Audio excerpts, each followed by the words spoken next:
Bonjour à tous et bonjour à toutes. Donc, en cette mi-mai, nous accueillons un collègue Volnifage, qui est spécialiste d'histoire des sciences et de sociologie des sciences, et qui vient nous présenter un magnifique ouvrage qui s'intitule Savante nébuleuse, l'origine du monde entre marginalité et autorité scientifique, 1860-1920, qui a été publié l'année dernière aux éditions de l'EHESS, qui est le fruit de la thèse de doctorat de Volny.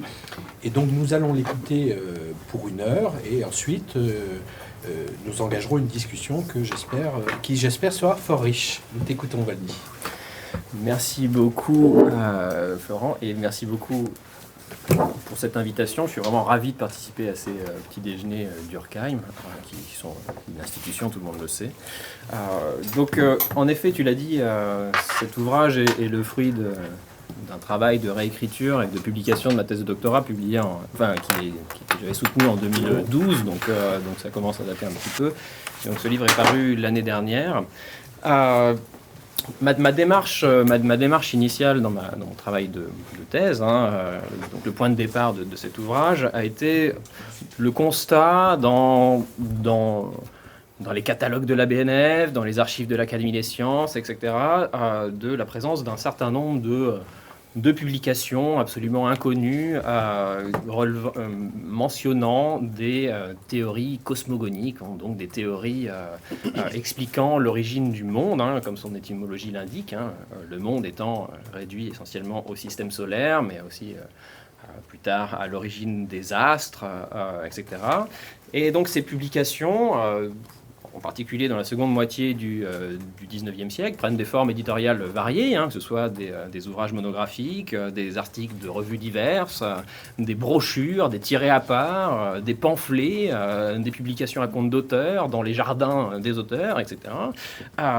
Et donc le premier enjeu était de faire exister ce monde-là, assez largement ignoré des historiens et même des historiens des sciences et des techniques, et d'essayer de reconstituer leurs profils sociaux, leur parcours biographique, leurs pratiques savantes, le rapport qu'ils entretenaient avec les institutions savantes de l'époque, et d'essayer à partir de ce constat, déjà de fabriquer un corpus, donc corpus qui s'est constitué d'une quarantaine d'auteurs entre 1860 et 1920, c'est à la fois beaucoup et pas tant que ça, mais c'était une gageure de reconstituer des archives biographiques sur chacun d'entre eux, ce que j'ai réussi à faire avec plus ou moins de difficultés en fonction des individus. Et à partir donc de ce corpus, j'ai pu identifier un certain nombre de savants aux profils variés, donc la plupart d'entre eux étant soit ingénieurs de formation, soit ingénieurs de métier, mais on a un profil social relativement diversifié. On peut mentionner des militaires en retraite, des militaires de carrière, des ingénieurs des mines, des ingénieurs des ponts et chaussées, des rentiers, des directeurs d'école, des propriétaires terriens. Bref, une histoire sociale du loisir scientifique. Vous l'aurez compris, ce sont des gens qui ont du temps. Des gens qui sont en prison, comme Blanqui, qui produisent une cosmogonie, etc. Bien. Donc, vous avez l'idée étant d'essayer de faire sens de cette diversité de profils sociaux reliés par une pratique commune, qui est une pratique savante, qui s'intéresse à une question centrale, qui est celle de l'origine du monde. Voilà pour la démarche d'emblée. Alors, le résultat principal de la recherche, si on peut le résumer en une phrase, c'est de constater la position de marginalité de ces auteurs et de ces pratiques. Marginalité, donc c'est un des enjeux problématiques, étant d'essayer d'analyser cette marginalité, la nature de ces marges, les processus de marginalisation, et de recontextualiser ça dans les transformations de la production savante, de la constitution des institutions savantes dans cette seconde moitié du 19e et les premières décennies du 20e. Marge socio-épistémique, ce que j'ai qualifié de marge socio-épistémique, donc à la fois marge épistémique dans la production de connaissances, mais également marge dans le statut social du producteur de connaissances. Donc c'est une première forme de marginalité, mais également une marginalité dans le contenu des pratiques elles-mêmes, et je vais donner des exemples plutôt dans ce sens-là dans le développement aujourd'hui, parce que j'ai envie de vous raconter des choses rigolotes, donc voilà. Mais également marge dans les règles de socialité, de sociabilité savante par rapport aux règles, aux normes qui sont en train de se constituer dans les institutions savantes centrales, marge également dans les rapports entre sciences et religion, etc., ce que je n'aborderai pas aujourd'hui. Bien. Alors, une dimension importante du bouquin et sur laquelle j'aimerais insister aujourd'hui, c'est qu'il est possible de voir les pratiques cosmogoniques, qui sont des pratiques spécifiques, comme des marqueurs, comme des pierres de touche, pour essayer de voir la nature des institutions savantes, et de voir comment ces pratiques constituent des formes de résistance. Et c'est là, c'est cette interprétation-là que je propose, des résistances aux transformations en train d'advenir de la pratique savante, notamment sa professionnalisation. Donc, voir la production cosmogonique comme une exemplification des perdants, des pratiques des perdants de la fermeture de l'institution savante dans la seconde moitié du 19e, fermeture qui est liée à la constitution de nouvelles règles de professionnalité. Qu'est-ce que c'est qu'un savant professionnel ? Eh bien, ça laisse à la marge tout un tas de gens, et les cosmogonistes font partie de ces gens, et donc sont un cas, il me semble, assez caractéristique. Donc, pourquoi c'est intéressant de regarder cette mise à la marge, ces résistances à la professionnalisation ? C'est parce qu'on est dans un moment où les sciences se transforment, elles se transforment dans la pratique, mais aussi culturellement, c'est-à-dire qu'on est dans un moment de tension très forte dans la société des pays occidentaux, c'est vrai en France, en Angleterre, en Allemagne, aux États-Unis, etc., où vous avez à la fois le développement exponentiel d'une culture savante, de la littérature de vulgarisation, des sciences populaires, des sociétés savantes, etc. Donc un discours d'ouverture vraiment de la science, et en même temps une mise en pratique de dispositifs de sélection de la parole légitime savante, de plus en plus régulée, de plus en plus fermée. C'est-à-dire que c'est un moment où il devient de plus en plus compliqué d'être reconnu comme savant en publiant un article, par exemple, dans une revue. Il ne suffit plus d'être polytechnicien. C'est ça tout mon raisonnement. En 1860, vous êtes polytechnicien, vous publiez un article dans les comptes rendus de l'Académie des sciences. En 1920, c'est plus du tout suffisant. Plus du tout. Et ça crée des frustrations. Et on les retrouve chez les cosmogonistes. C'est ça, en gros, le raisonnement d'ensemble. Donc vous avez une tension générée entre un discours d'ouverture et une pratique institutionnelle de clôture du champ qui garantit la scientificité professionnelle. Voilà. Donc tout ça pour dire que aujourd'hui, je vais vous présenter les deux premières parties de l'ouvrage. J'ai respecté l'organisation de l'ouvrage. Commencer par aborder la question institutionnelle, donc les institutions de science, voir comment les institutions régulent les débordements ou les contournements cosmogoniques, voir comment ça s'incarne très concrètement dans les institutions. Puis, j'aimerais parler, parce que c'est assez, on l'aborde assez rarement, et ça rejoint des discussions que j'ai eues hier dans un séminaire sur l'étude du droit, comment on peut étudier très concrètement les pratiques savantes et comment il y a des résistances et des débordements dans les pratiques, des écarts normatifs par rapport à ce qui est attendu dans les pratiques. Comment on voit, comment prendre au sérieux, la question de prendre au sérieux les pratiques marginales pour essayer d'identifier des formes d'être au monde culturel des sciences qui peuvent être des formes d'être résistantes. Voilà. Alors, quand on parle des institutions de sciences et qu'on aborde la question de la cosmogonie, évidemment, la première institution à laquelle qu'on a à l'esprit, c'est l'Observatoire de Paris. Bien sûr, c'est l'Observatoire de Paris parce que l'Observatoire de Paris, c'est l'institution centrale de production de l'astronomie professionnelle. Donc ça a été le point de départ de mon entrée dans la question institutionnelle. Ce qui est assez intéressant et paradoxal, c'est que il ne se passe rien de cosmogonique, ou quasiment rien de cosmogonique, à l'Observatoire de Paris durant la période, mais même avant en fait. Et donc on peut se poser la question du pourquoi de cette absence cosmogonique, ce qui amène à rentrer dans le détail des transformations institutionnelles, des règles de pratique des savants astronomes. Quelles sont les contraintes que l'institution, notamment dans l'organisation de sa direction, va avoir sur les pratiques des astronomes. Et donc, je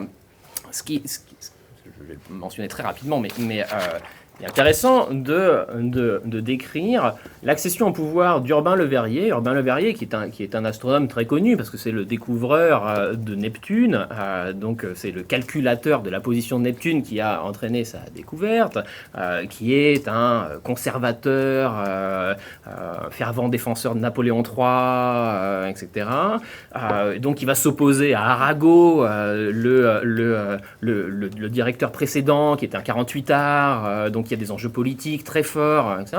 Donc Urbain Le Verrier va mettre en œuvre, au sein de l'Observatoire, un régime d'organisation pratique de l'astronomie, calqué sur Greenwich, où il est allé faire un tour avec Napoléon III, pour importer une manière d'envisager l'astronomie qui est une manière d'envisager l'astronomie comme un service de production de données, notamment pour l'organisation pour la production de données météo, pour la production de données de l'heure, pour vendre des données qui sont structurées, qui sont produites par des instruments, bien évidemment, et donc l'observatoire est organisé en service, c'est le terme, hein, donc un tas d'historiens qui ont analysé ça comme le tournant bureaucratique de l'astronomie française.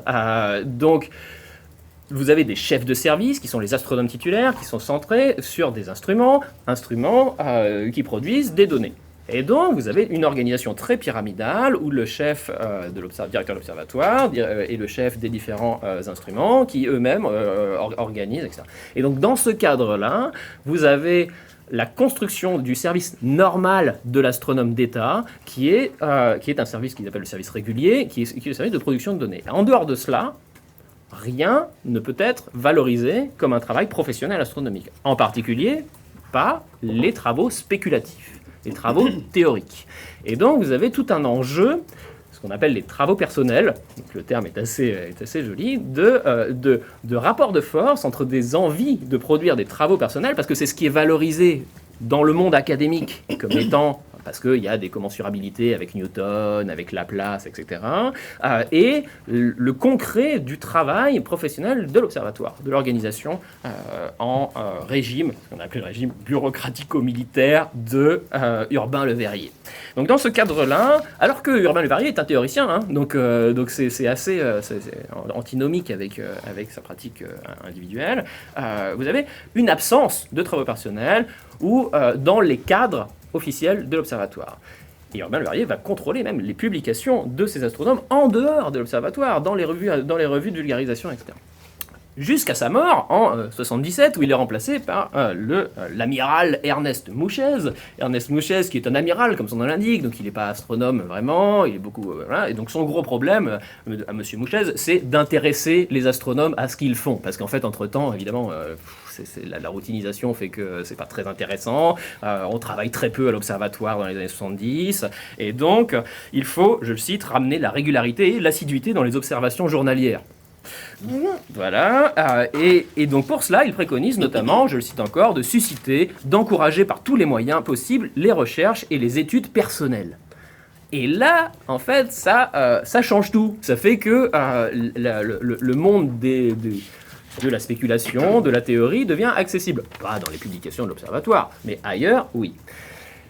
Et dans ce cadre, en 1880, vous avez une controverse qui va avoir lieu entre deux auteurs, un certain Hervé Faye, qui est une star absolue de la science française de l'époque, un grand oublié, et Et Charles Wolff, pourquoi je vous raconte ça? Parce que l'enjeu de cette controverse, c'est le lieu de la cosmogonie légitime. Est-ce que la cosmogonie peut être légitimement abordée à l'observatoire ou est-ce que ça doit se passer ailleurs?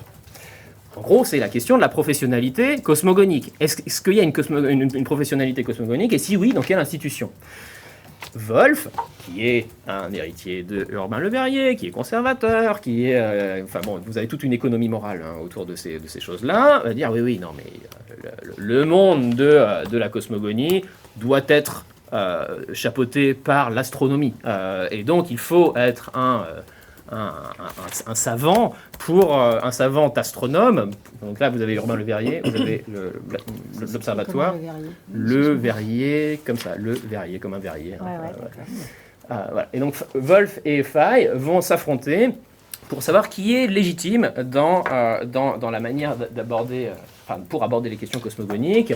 Je vous passe les détails, mais Faye, qui a été astronome, n'est plus astronome du tout depuis 25 ans en 1880, et je le cite, il dit « Les astronomes ne peuvent confisquer une des plus grandes questions de ce siècle, à savoir la constitution et l'origine du système solaire. » Voilà, du coup, en fait, ça ne doit pas être le monopole des astronomes d'État. On redéfinit les contours, et ces contours définissent une pratique cosmogonique qui est centrée non pas à l'Observatoire de Paris, mais ailleurs, c'est-à-dire à l'Académie des sciences de Paris. L'Académie des sciences de Paris, qui est une autre institution, qui est l'autre institution centrale que j'ai étudiée ensuite, qui est important de regarder. Pourquoi c'est important de la regarder? Parce que l'Académie des sciences n'a pas du tout la fonction, la puissance qu'elle a aujourd'hui. Aujourd'hui, l'Académie des sciences, ce n'est rien. Ce n'est pas une instance de régulation de la parole savante. On enregistre des choses. Ce qui n'est pas le cas aux États-Unis, par exemple. L'Académie des sciences américaines a une production scientifique vraiment très, très importante, ce qui n'est pas le cas en France. Mais jusqu'à l'entre-deux-guerres, l'Académie des sciences françaises, en tout cas, est vraiment un pôle incontournable d'administration de la parole savante. On n'est pas un savant si on n'a pas publié quelque chose dans l'Académie des sciences, ou si on n'a pas présenté quelque chose à l'Académie des sciences. Et donc, ce qui est intéressant, c'est de regarder l'Académie des sciences comme ce que j'ai appelé une instance de régulation de la libidociendi cosmogonique. C'est-à-dire d'un amour de la connaissance, d'une volonté émotionnelle, affective de dire l'origine du monde avec une perspective scientifique. Alors, pour comprendre comment l'Académie des sciences régule cette libidociendi, je vous propose de regarder deux dispositifs qui sont mis en place, qui vont se superposer, mais qui vont avoir un rôle respectif qui va changer dans le temps.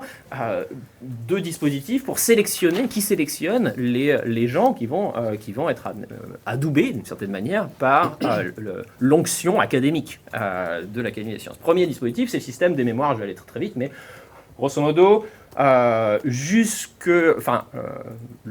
summum de l'efficacité du système des mémoires, c'est 1830. Donc c'est bien avant, en fait, ce que je regarde. Mais si vous voulez être reconnu par l'Académie des sciences, vous pouvez envoyer un mémoire. Donc un mémoire, c'est entre 30 et 150 pages que vous imprimez à vos propres frais. Et puis, l'Académie a comme obligation, c'est statutaire, de recevoir votre mémoire, de le mettre dans le registre de mise à l'étude. Voilà, donc c'est très intéressant. Il y a des archives, aux archives de l'Académie des sciences. Vous avez, dans le registre, vous avez toutes les mémoires qui sont notées. Donc, sur certaines périodes, c'est fait très précisément, et puis sur d'autres, c'est fait moins précisément. Du coup, on comprend que le statut a changé du mémoire. Et puis après, l'Académie doit constituer une commission, renvoyer à des rapporteurs, et ensuite, si vous avez de la chance, vous avez un rapport qui est produit, et puis après, on décide à partir de votre rapport, donc soumission, commission, rapport. Et puis, à partir de ce rapport, vous pouvez soit avoir aucune réponse, soit avoir un dépôt aux archives, soit avoir un prix, et si jamais vraiment c'est super, vous êtes publié dans les mémoires des savants étrangers. Savants étrangers, c'est pas étranger de la France, c'est étranger à l'Académie. Donc voilà. Et ça vous garantit que vous êtes un vrai scientifique, quoi. Ça vous garantit tellement qu'en fait, quand Thénard va créer une organisation associative de soutien aux savants en difficulté financière à la fin de vie. Il faut construire la frontière de ce que c'est qu'un bon savant ou un vrai savant, et la frontière, c'est quelqu'un qui a publié un mémoire dans les mémoires des savants étrangers à l'Académie. Donc, si vous voulez, la question de la construction de la frontière, là, dans ces dispositifs-là, en tout cas, jusqu'aux années 50, c'est quelque chose de très puissant. À partir des années 50, on a une forme de désinvolture, où on a de moins en moins de mémoires qui donnent lieu à des rapports par rapport à ce qui est envoyé. En 66, j'ai noté, il y a 6 rapports qui sont produits sur 357 mémoires renvoyées à des commissions. C'est même pas qui ont été reçus, hein, c'est renvoyé à des commissions. Donc les commissions, elles travaillent même plus. C'est-à-dire que, voilà. Ça ne veut pas dire qu'il n'y a pas des mémoires de cosmogonie qui ne continuent pas à être envoyées. C'est-à-dire qu'ils continuent à être envoyés. Mais ça montre un décalage avec les règles officieuses des dispositifs importants dans cette institution. À partir... Alors, bon, je vous passe tout un tas de détails. Ah si, je vais vous donner juste ça. Donc, un dispositif de maintien à la marge, certaines désinvoltures académiques. Juste un exemple de désinvolture, j'adore. Donc, c'est la lettre perdue de M. Schloetel. La lettre perdue de M. Schloetel, un illustre inconnu, M. Schloetel. Hein, c'est que des illustres inconnus dont je parle. Et donc ça, c'est drôle. C'est-à-dire qu'on est dans le... Enfin, c'est drôle. C'est à la fois c'est comique et tragique en même temps. C'est vraiment... Voilà. Donc on est en 1880, c'est la même époque que le débat entre Faye et Wolf. Et donc c'est autour de ce débat entre Faye et Wolf, donc Faye vient de publier une nouvelle théorie cosmogonique, je passe les détails, qui conteste l'autorité de Laplace. C'est puissant hein, quand même, voilà, c'est ça l'enjeu, hein. C'est tout de suite, vous êtes catapulté en nouveau Laplace si vous faites une cosmogonie, donc voilà. Et donc Schloetel conteste l'autorité, enfin pas l'autorité, la primauté de la théorie de Faye en disant que lui-même avait produit cette propre théorie, qui c'est un Allemand, donc en allemand, etc. Donc, à l'occasion de l'hypothèse de Laplace, il est indiqué dans les comptes rendus de l'Académie des sciences qu'a été égarée, et malgré toutes les recherches, n'a pu être retrouvée, la lettre de M. Schloetel. Donc M. Schloetel renvoie une deuxième lettre, faisant une réclamation de priorité, en se référant à une brochure qu'il a publiée en 71. Vous pouvez pousser juste un tout petit peu pour que ça passe sur... Et donc, en gros, il accuse Faye de plagiat, hein, et donc je le cite directement, il dit « Et il est un fait, c'est que M. Faye ne peut revendiquer comme sa découverte de l'an 1880 les idées qu'un dilettante avait dès l'année 1871 laissé tomber de sa plume. » Un peu plus loin, « J'ai présenté cet ensemble de notes pour éviter à vos astronomes le chagrin de reproduire les vieilles théories et observations d'un dilettante. Si les académiciens français, pareil à leurs confrères allemands, font la sourde oreille à tout ce qui vient de moi, le droit n'en sera pas moins de mon côté. » Voilà. Réponse de monsieur Faye. Alors, si l'on veut aller plus loin et comparer plus d'un passage de Kant à ce que nous pouvons faire aujourd'hui, parce qu'en fait, vous allez voir, c'est une question de l'autorité, on rencontre des traits de ressemblance dont on a droit d'être fier. Quant à la réclamation de M. Schloetel, Kant est allemand, hein. Schloetel est allemand. Faye est un traducteur de l'allemand, donc bref. S'il était vrai qu'il se trouva de pareilles analogies entre nos travaux et ce que l'auteur nomme lui-même des fantaisies tombées du bout de sa plume, il n'y aurait pas lieu sans doute d'éprouver le même sentiment. Si elles existaient pourtant, ce dont on ne se douterait guère d'après les extraits qu'il nous adresse, on n'hésiterait pas à le reconnaître. Mais il faudrait pour cela qu'au lieu de nous envoyer des passages qu'on est porté à juger très défavorablement, peut-être parce qu'ils sont tronqués, l'auteur eût mis sous les yeux de l'Académie la tragicomédie elle-même du docteur Cornelius. En fait, la cosmogonie de M. Schloetel a pour titre la tragicomédie du docteur Cornelius. C'est très intéressant parce que là, vous avez une tension très forte entre à la fois une sorte de dilettante qui ne se prend pas au sérieux dans le discours, qui recherche un espace de parole parallèle, para-scientifique, etc., et quand même une revendication de scientificité par le droit, enfin qui oppose le droit, etc., où c'est pas si dilettante et c'est pas si pour rire, hein, etc. Donc, et ça, on retrouve ça chez plusieurs auteurs, notamment en France, avec le neveu de Victor Hugo, qui fait des choses comme ça. Bien. Et donc, bon, je vous développe pas cette analyse, mais ce qui me semblait intéressant, c'était cette tension entre une norme académique française qui s'institue, hein, et puis une forme de résistance interstitielle de trublion qui va proposer comme ça. Bon. Moi là aujourd'hui, en le relisant tout à l'heure, je me suis dit mais en fait c'est un hacker en fait. Il a hacké le système de l'Académie des sciences.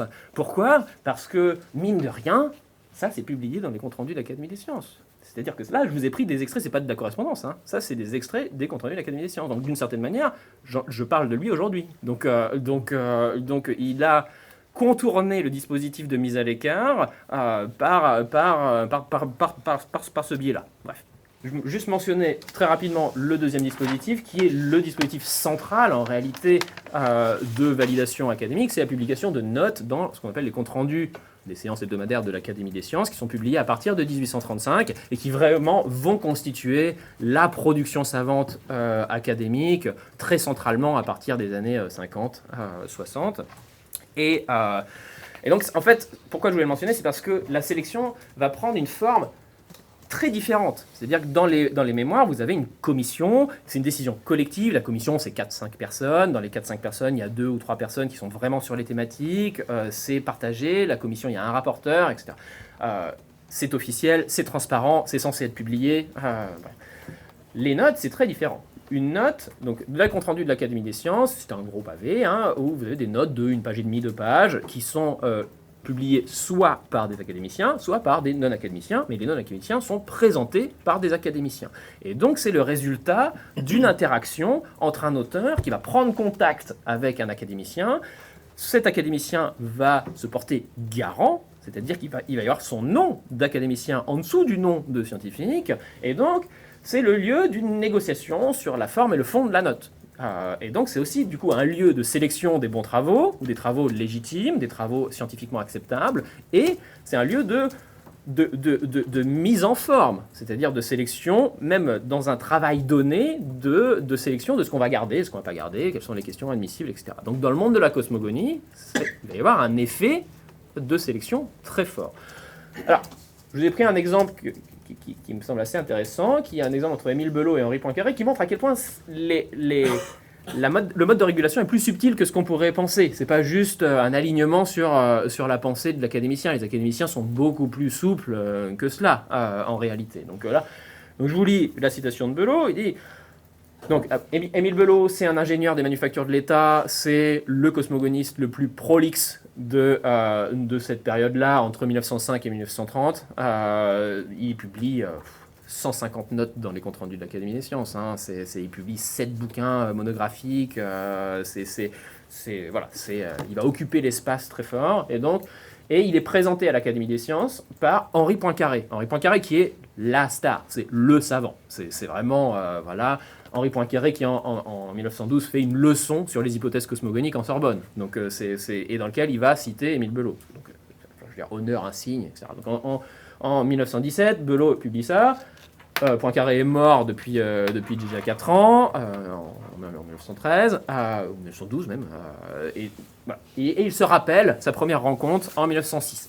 Il dit, quand en décembre 1906, je portais à Henri Poincaré la démonstration de la loi des rotations, je vous passe les détails, mais que j'avais trouvé empiriquement, etc., il s'étonna d'abord de la précision extrême des vérifications numériques. Quand j'insistais pour qu'il vît ma démonstration, il me répondit textuellement « Je ne veux pas la voir, je n'y crois pas ». À cette réponse, j'avais paru tellement atterré qu'il crut devoir m'expliquer, etc., etc. D'où, d'après lui, impossibilité a priori de l'existence d'une loi telle que ça. Il va publier quand même. C'est-à-dire qu'il va publier la loi empirique, et par contre, il va enlever l'interprétation cosmogonique. C'est-à-dire que, discussion, mais pas opposition de fin de non-recevoir. Il va jouer une forme de rôle de gatekeeper, il maintient la barrière, quoi, hein, mais il va filtrer. Et donc, vous avez, par exemple, une sélection en fonction de votre statut, C'est-à-dire, est-ce que vous êtes un savant ayant une autorité légitimée par un parcours professionnel, universitaire ou pas? Vous allez avoir accès ou pas à un certain nombre de questions. Et les questions d'origine cosmique, c'est-à-dire spéculative, interprétative, vous sont très largement exclues des comptes rendus de l'Académie des sciences si vous n'avez pas ce profil-là, au profit d'autres écrits qui sont liés en réalité, qui sont des écrits de loi empirique. C'est-à-dire, bon, c'est un peu technique, mais par exemple, un exemple c'est la distance des planètes au Soleil. La distance des planètes au Soleil, en fait, il y a une certaine régularité, c'est à peu près le double à chaque fois de la planète, et donc il y a un sport national ou international qui est de modifier ce qu'on appelle la loi de Bode. Donc Bode, c'est le premier à avoir formulé ça, pour faire des lois empiriques en disant bon, avec les chiffres là, ça marche bien avec x2, etc. Là, c'est pas du tout un calcul qui se base sur de la théorie. Et du coup, voilà, ça marche bien. Et du coup, je peux prévoir la planète d'après. C'est ça le but ultime. Voilà. Ça, c'est autorisé. Pourquoi? Parce que c'est un simple jeu de nombres en réalité. Et donc, c'est un espace légitime de l'amateurisme savant. Et donc, si vous êtes un dilettante, vous pouvez faire ça. Et donc, ce que fait le dispositif académique de la publication de notes, c'est un peu, en tout cas dans un certain nombre de cas, de trier le bon grain, de livrer. C'est-à-dire de dire, voilà, vous êtes amateur, vous êtes contraint de rester dans cet espace-là. Et donc, dans ce sens-là, je vais juste mentionner très rapidement ce cas d'Émile Roger, qui est Émile Roger, c'est un auteur qui va toute sa vie essayer de publier sa cosmogonie dans les CRAS, dans les comptes rendus de l'Académie des sciences. Et pas juste des lois empiriques, sa cosmogonie. C'est le fait que les planètes ont été le résultat d'un accroissement de la protubérance solaire qui arrive avec trois étoiles, bref, quelque chose avec un récit, si vous voulez, de l'ensemble. Alors Émile Roger, il commence à réfléchir à ces questions-là assez jeune. Donc il est polytechnicien, il sort major de sa promotion, X-Mine, premier en sortie des mines. Donc c'est pas non plus un marginal social, hein, du tout. Voilà. Donc, il commence à travailler, il publie un mémoire, recherche sur le système du monde en 61, il l'envoie à l'Académie, l'Académie ne répond pas, parce que voilà, c'est un petit jeune. Hein. Et puis, il rentre dans le monde du travail. Première évaluation de son inspecteur, aptitude spéciale pour les sciences mathématiques et pour les applications des mathématiques à la mécanique céleste, au détriment de la qualité de son service. Pendant 30 ans, il ne publie rien de cosmogonie. Ensuite, il devient inspecteur général des mines. Et inspecteur général des mines, il a changé complètement de statut social. Il n'est plus le petit polytechnicien qui arrive, etc. Et au moment de son accession à la retraite, il commence à avoir du temps. Il dit, bah, voilà, je vais m'y remettre. Et il envoie. Cette fois-ci, il n'a même plus besoin d'être présenté par un académicien. Et inspecteur général des mines, il connaît tout le monde. Voilà. Mais il n'est pas libre de publier ce qu'il veut quand même. C'est-à-dire que donc première loi des distances en 1888, il va falloir attendre 93, donc 5 ans après, de multiples essais pour qu'il finisse par publier une note où il est indiqué extrait par l'auteur. Donc c'est-à-dire que c'est même pas l'Académie qui assume de publier une hypothèse cosmogonique, etc. Bon. C'est juste pour vous dire que cette histoire de distinction du problème cosmogonique entre ce qui est abordable par un amateur ou pas, le dispositif de production des notes est central. Puisque le temps passe, juste dans le bouquin, j'ai parlé de péché d'hubris pour la question cosmogonique. C'est-à-dire que là, vous avez pourquoi un péché d'hubris scientifique? C'est parce que vous avez l'identification comme une déviance. Donc c'est l'Académie qui fabrique la déviance du décalage qu'il y aurait entre la difficulté assignée à un problème et la compétence attribuée à un individu. C'est-à-dire que vous avez un problème qui est désigné comme très difficile, c'est-à-dire j'ai des citations, sujet délicat, des conjectures, on est dans l'âge des hypothèses et de l'imagination, etc. etc. Donc les savants de renom expliquent qu'il ne faut surtout pas aborder cette question-là, même si eux, ils l'abordent quand même, mais pour les autres, non. Et les compétences attribuées aux gens, pas la compétence réelle, la compétence attribuée, c'est-à-dire le statut a priori de ce que vous êtes capable de faire. Bien. Je vous propose de passer aux pratiques. qu'est-ce qu'on fait là, vraiment, très concrètement. Donc dans les pratiques, j'ai identifié plusieurs types de pratiques. Il y a les pratiques mathématiques et les pratiques expérimentales. Les pratiques mathématiques, je vais aller très vite. Les pratiques expérimentales, c'est beaucoup plus rigolo parce que les pratiques expérimentales de création de l'univers ou d'origine du monde, ça peut paraître assez étonnant. Voilà. Donc, dans les, tout l'intérêt de l'étude des pratiques, c'est d'identifier des pratiques déviantes, des pratiques marginales, des pratiques résistantes par rapport à des pratiques centrales, des pratiques qui vont se configurer comme centrales. Les pratiques centrales en mathématiques, c'est l'affirmation de l'analyse mathématique, et donc l'idée c'est de regarder des pratiques de cosmogonisme qui vont développer des formes mathématiques autres que l'analyse classique. Dans le monde de l'expérience, je parlais de l'expérience après. Et donc, en mathématiques, c'est le régime de l'analyse.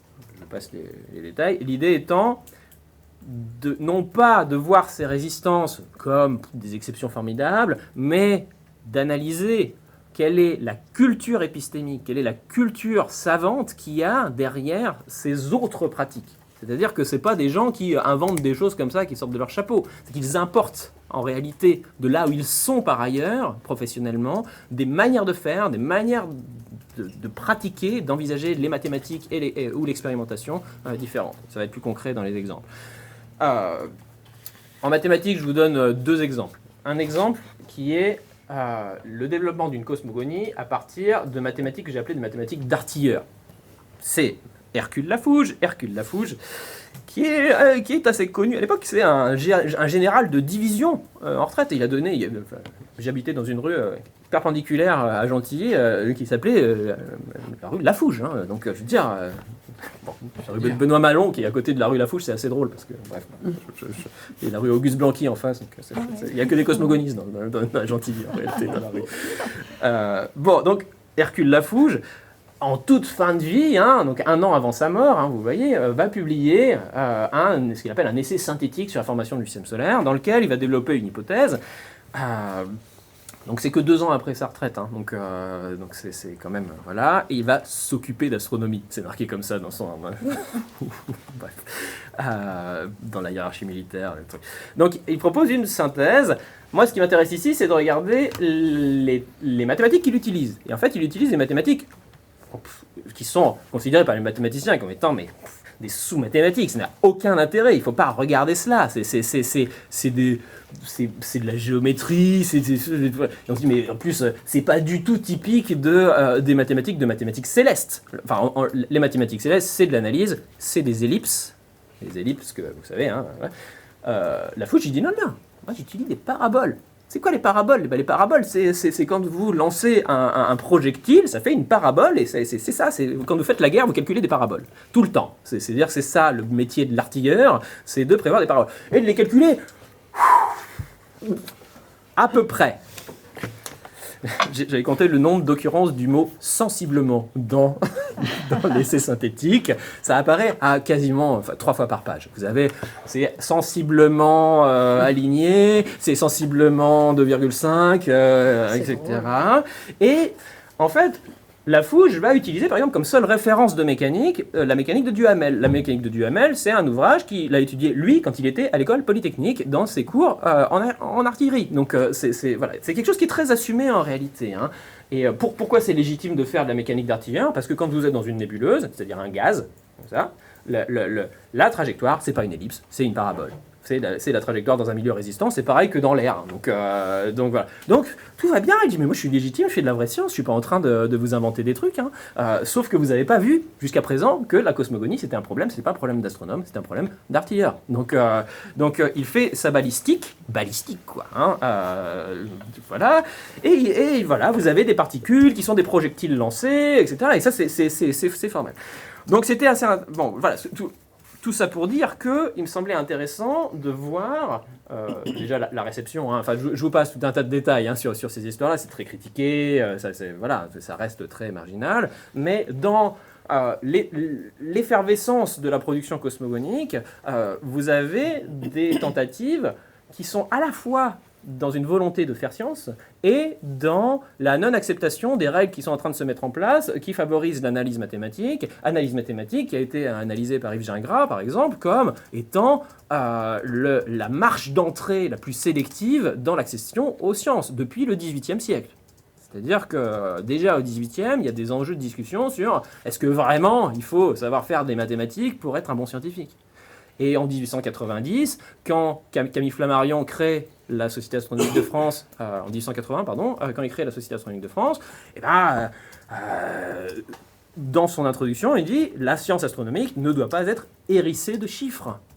Et c'est pas pour autant que c'est pas le lieu de la production savante la plus sérieuse qui soit. Il crée un observatoire, etc. Donc cet enjeu-là, des formes mathématiques légitimes ou qui interdisent, premier contournement. Deuxième contournement, qui a une nature très différente, parce que c'est pas l'importation d'une autre culture. Je voulais juste mentionner la possibilité d'existence, c'est vraiment une exception formidable, ça, pour le coup, d'une mathématique autodidacte. Et ça, la question de l'autodidaxie dans la question de la marginalité savante, c'est une question qui est fondamentale en réalité. Hein. Et en particulier si vous allez vers les milieux populaires. Donc plus vous allez vers des milieux populaires, plus la question de l'autodidaxie ou de l'apprentissage parallèle, donc en dehors des instances légitimes, habituelles de la science professionnalisée, se pose. Et donc Voisot est un cas vraiment fascinant. C'est un fils de serrurier, il finit principal de collège à Châtillon-sur-Seine. Il enseigne les mathématiques. Et là, il y a quelques archives sur ses profils, parce qu'il a été inspecté tout un tas de fois. Donc vous avez des archives de la Cotel 17 qui sont là. Et puis vous avez de la correspondance avec Nizar, Nizar qui était directeur de l'école normale supérieure pendant 10 ans, qui vient du même village, donc ils se connaissent très bien. Et donc c'est un cas intéressant. Donc je vous passe un peu son cas. Donc il obtient tardivement son baccalauréat. Il a des inspections qui sont d'abord très critiques, puis enthousiastes, dans le fait qu'il est considéré comme un grand génie. C'est citation de l'inspection. Localement considéré comme un grand génie. Et en même temps, il ne sait pas faire des cours niveau élémentaire de mathématiques. Etc. Bon, il devient correspondant de sociétés de province. Il y a tout un écosystème dans lequel il s'insère de notabilité savante et de notabilité tout court au sein. Il devient conseiller municipal. Il a des problèmes en 48 parce qu'il est trop près de Nizar. Donc il met en avant son extraction ouvrière pour être sauvé de la purge, etc. Donc il y a tout un tas d'enjeux. Et en 60, il va publier il va écrire un mémoire, en l'envoyer à l'Académie des Sciences. L'Académie des Sciences ne répond pas. Et en 62, il publie ce mémoire sous forme d'une monographie que je vous ai mis là. Et donc, ce qui est intéressant, c'est que dans cette monographie, il va consacrer énormément de place à des calculs. C'est-à-dire qu'on n'est pas du tout juste... parce qu'il y a d'autres auteurs qui font que spéculer. Ils vont dire, voilà, les atomes se sont rencontrés, ils se sont mis ensemble, ça a fait des planètes, etc. Ça, c'est possible, ça. Il y en a plein, des gens comme ça. Mais Voisot, pas du tout. C'est-à-dire qu'il va vraiment être dans un format qui est très calqué sur les manuels de cosmographie de l'époque, avec hypothèses, démonstrations, axiomes, etc. Il va faire essentiellement de la géométrie, en réalité. Il va démontrer tout un tas de résultats, en fait, de problèmes qui ne font plus problème depuis bien longtemps, en réalité, chez les astronomes. Voilà, donc il est à la fois très sincère et très en décalage, en réalité, face aux problèmes réels, à la fois de la cosmogonie et de l'astronomie de manière générale. Ce qui est intéressant, c'est de voir, j'ai appelé ça de l'autodidaxie orthodoxe, c'est tragique. Et donc, moi, j'ai bien aimé l'interprétation de ce problème par Nizar. Parce que Nizar va faire son oraison funèbre. Donc il va parler, il va expliquer, notamment que Voisot, c'est une sorte de héros tragique qui est très intelligent, qui est brillant, mais qui, par son extraction modeste, qui, par son éloignement géographique, a dû réinventer l'ensemble des sciences depuis le début. Et donc, malgré sa puissance de travail, n'est arrivé qu'à redémontrer les logarithmes, ce qui est déjà bien, et un peu de cosmogonie, mais il n'a pas réussi à atteindre le front de la recherche scientifique, etc. Donc, il y a la mise en scène, comme ça, d'un récit qui est un récit de classe, en réalité, très fort. Voilà. Bien, pourquoi je dis que de l'autodidactie orthodoxe? Parce qu'en fait, Oiseau vraiment joue le jeu. Il est jamais dans la critique de l'institution, jamais. Alors que d'autres, oui. Là, je ne les ai pas mentionnés, mais c'est le lieu de bagarres très violentes en réalité, de résistance à l'exclusion. Hein. Bien.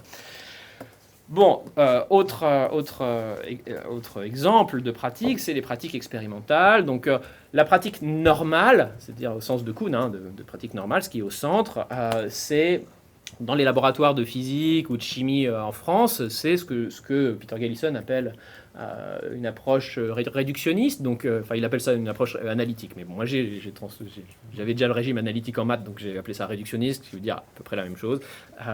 C'est l'idée que pour étudier la nature, vous découpez en petits morceaux, toujours plus petits, vous comprenez chaque petit morceau, et l'ensemble du phénomène, c'est l'agrégation des petits morceaux. Et donc, faire une expérience, finalement, c'est isoler un phénomène dans un cadre, c'est ça l'invention du laboratoire d'une certaine manière, c'est isoler un phénomène, en tirer une loi générale et la transposer ailleurs.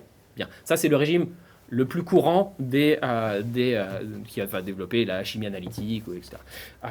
Là, vous avez la présence, et Gallison le mentionne pour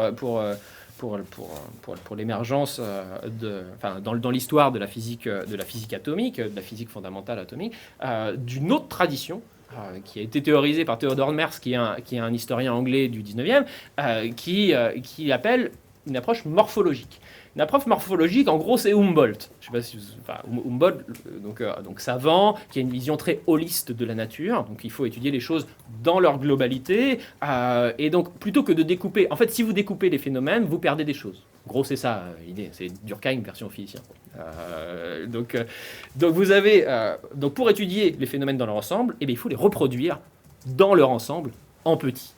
Donc, vous fabriquez en petit des tourbillons, des nuages, et ce qui va donner la chambre à brouillard ensuite, etc. Ou vous reproduisez en petit des formations d'objets cosmiques. Alors il y en a plein, dans le bouquin j'en ai détaillé quelques-uns, je vous en donne juste un parce que c'est assez intéressant sur la transposition des cultures locales, cultures savantes, d'un espace à l'autre. Je voulais juste mentionner le cas de Jean Meunier qui en 1911 va commencer à travailler sur les flammes. Donc Jean Meunier, c'est le chef de travaux chimiques de l'école centrale des arts et manufactures, qui est l'école centrale que vous connaissez. Et donc il travaille sur tout un tas de choses, et il travaille surtout sur les coups de grisou. Il travaille sur les coups de grisou, explosions, etc. Donc voilà, parce qu'il travaille avec les ingénieurs des mines. Bon. Et à partir de 1911, les coups de grisou le conduisent à travailler sur les flammes, tout l'enjeu étant de construire de participer à construire une lampe qui ne fasse pas de coups de grisou, en fait, avoir une flamme qui soit inerte. Bon, il n'y arrivera pas, mais voilà. Et donc, pour cela, il fait des analyses un peu expérimentales, un peu réductionnistes, pour le coup, des flammes. Donc ça, là, on fait des flammes et on identifie des formes particulières, des formes spirales. Ça, c'est issu d'une publication dans les comptes rendus de l'Académie des sciences. Voilà. À partir de... je vous l'ai fait assez courte. À partir de 1914...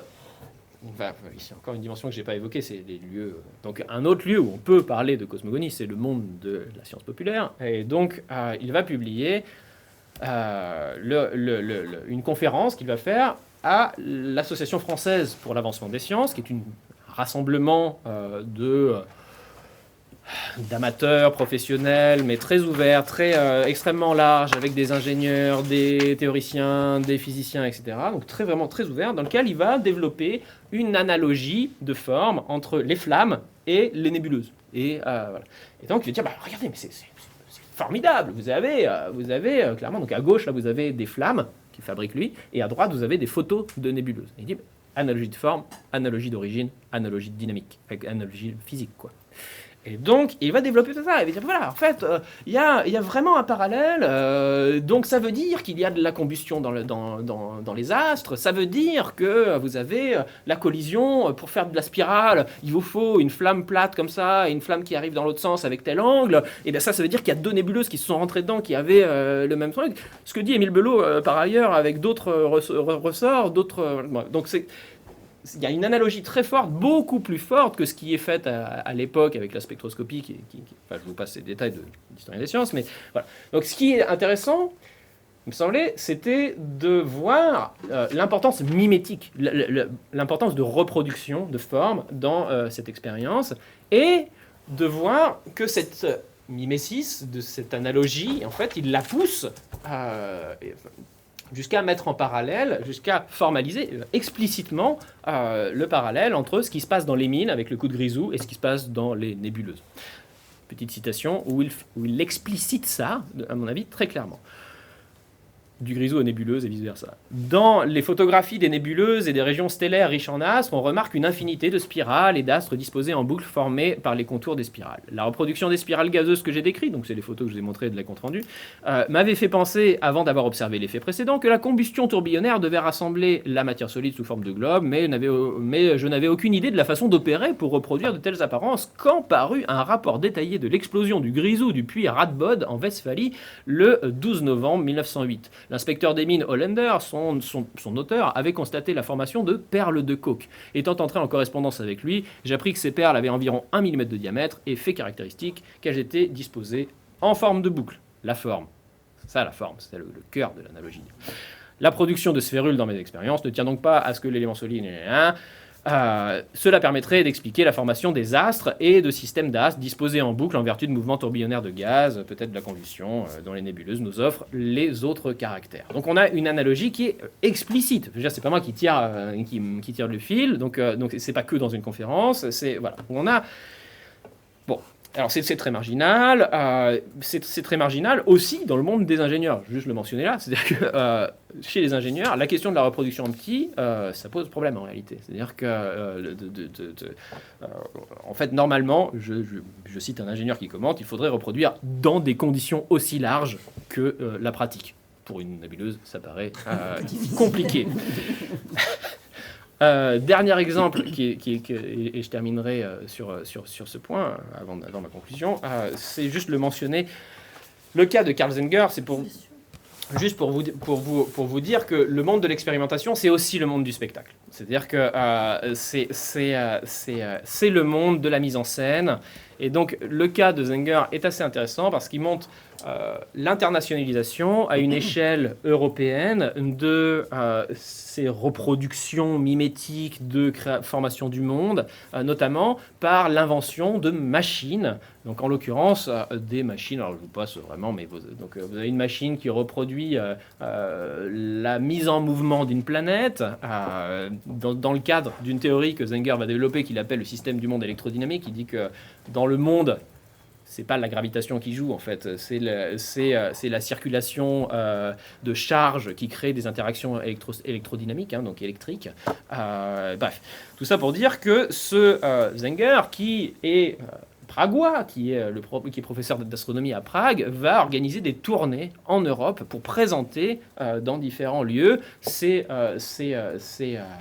machines. Donc là, vous avez une machine de Wimshurst qui est très, très connue aujourd'hui des physiciens parce qu'on l'utilise en TP, qui est inventée depuis 2 ans quand il l'utilise là. Donc c'est vraiment le summum de la technologie pour fabriquer de l'électrostatique. Et vous avez une petite terre qui est posée. Alors le monde mimétique, là, vous l'avez là. Hein, vous avez une petite terre isolante, parce que c'est très important qu'elle soit isolante. La terre est isolante. Hein, et de montrer comment on tourne là et ça met en mouvement la terre. Et ça, il va présenter ça au congrès des électriciens en marge de l'exposition universelle en 1889, et ça va avoir un succès considérable. C'est-à-dire qu'il va y avoir des électriciens qui vont lui demander de prêter son dispositif, que ça fasse le tour de France, etc. Voilà. Donc, ce Carl Zenger est intéressant parce que vous avez... en termes purement épistémologiques, cette tension entre l'indépendance de la science, cette espèce de production désintéressée, et cette dimension de spectacle, d'invention, démonstration, monstration-démonstration. Vous avez cette tension-là qui va se mettre en place. Et là, j'ai parlé que de la France, mais il va aussi en Angleterre. Bon. Alors, pour terminer, juste un élément d'analyse, parce qu'en fait, il y a quelque chose qui est vraiment assez il y a une question moi, qui m'a taraudé pendant toute l'écriture de ma thèse, puis l'écriture du bouquin, et puis les présentations, c'est mais pourquoi ces auteurs-là continuent à produire des cosmogonies alors que en permanence, les élites savantes leur expliquent qu'il faut arrêter de produire des cosmogonies, que c'est pas du tout ni de leurs compétences, ni possible de publier dans les instances de validation centrales, etc. Pourquoi cette libido siendi là? Pourquoi cette volonté, ce désir, non pas de connaître, mais de participer à la production de la connaissance dans un sujet aussi complexe, aussi élitiste, etc., mais aussi fort culturellement. Hein. Je n'ai pas du tout parlé de cette dimension-là, mais c'est absolument central. Alors, dans les ressorts de la libido siendi, il y a un chapitre entier sur les dimensions religieuses, c'est incontournable. Il y a la question religieuse, donc les affrontements entre monde clérical et monde anticlérical autour de la fabrication d'un récit concurrent sur la question des origines. Y a-t-il besoin de Dieu dans ces questions-là? L'affrontement entre Blanqui ou Wolff par écrit interposé, c'est à la fois absolument central et pas du tout chaud comme controverse. C'est-à-dire, contrairement à l'origine des espèces ou à l'origine du langage, etc., qui sont des lieux où on se bat très fortement, la cosmogonie, c'est le lieu d'affrontement feutré, indirect, etc. Donc c'est assez intéressant aussi de regarder, parce que c'est pas chaud, on peut aussi discuter de manière un peu différente. Un autre sort qui me semble aussi intéressant de cette libido siendi, c'est de formuler une analyse en termes institutionnels de transformation à la fois des élites sociales et des élites politiques, d'une part, et des élites savantes, d'autre part. Et comment les élites se recombinent et d'essayer de proposer une analyse de ces pratiques-là pour comprendre les effets de la professionnalisation des sciences dans cette réorganisation des élites. Et vous allez le voir tout de suite. Donc, le second 19e, on peut assez classiquement, ça fait 50 ans qu'on décrit les choses comme ça, le second 19e est vraiment le moment de la professionnalisation des sciences, avec la création de tout un tas de chaires, l'essor de carrières scientifiques instituées, la spécialisation des chaires, la création de structures de formation qui touchent de plus en plus de gens, etc. Notamment chez les ingénieurs, vous allez avoir une organisation de la formation des ingénieurs.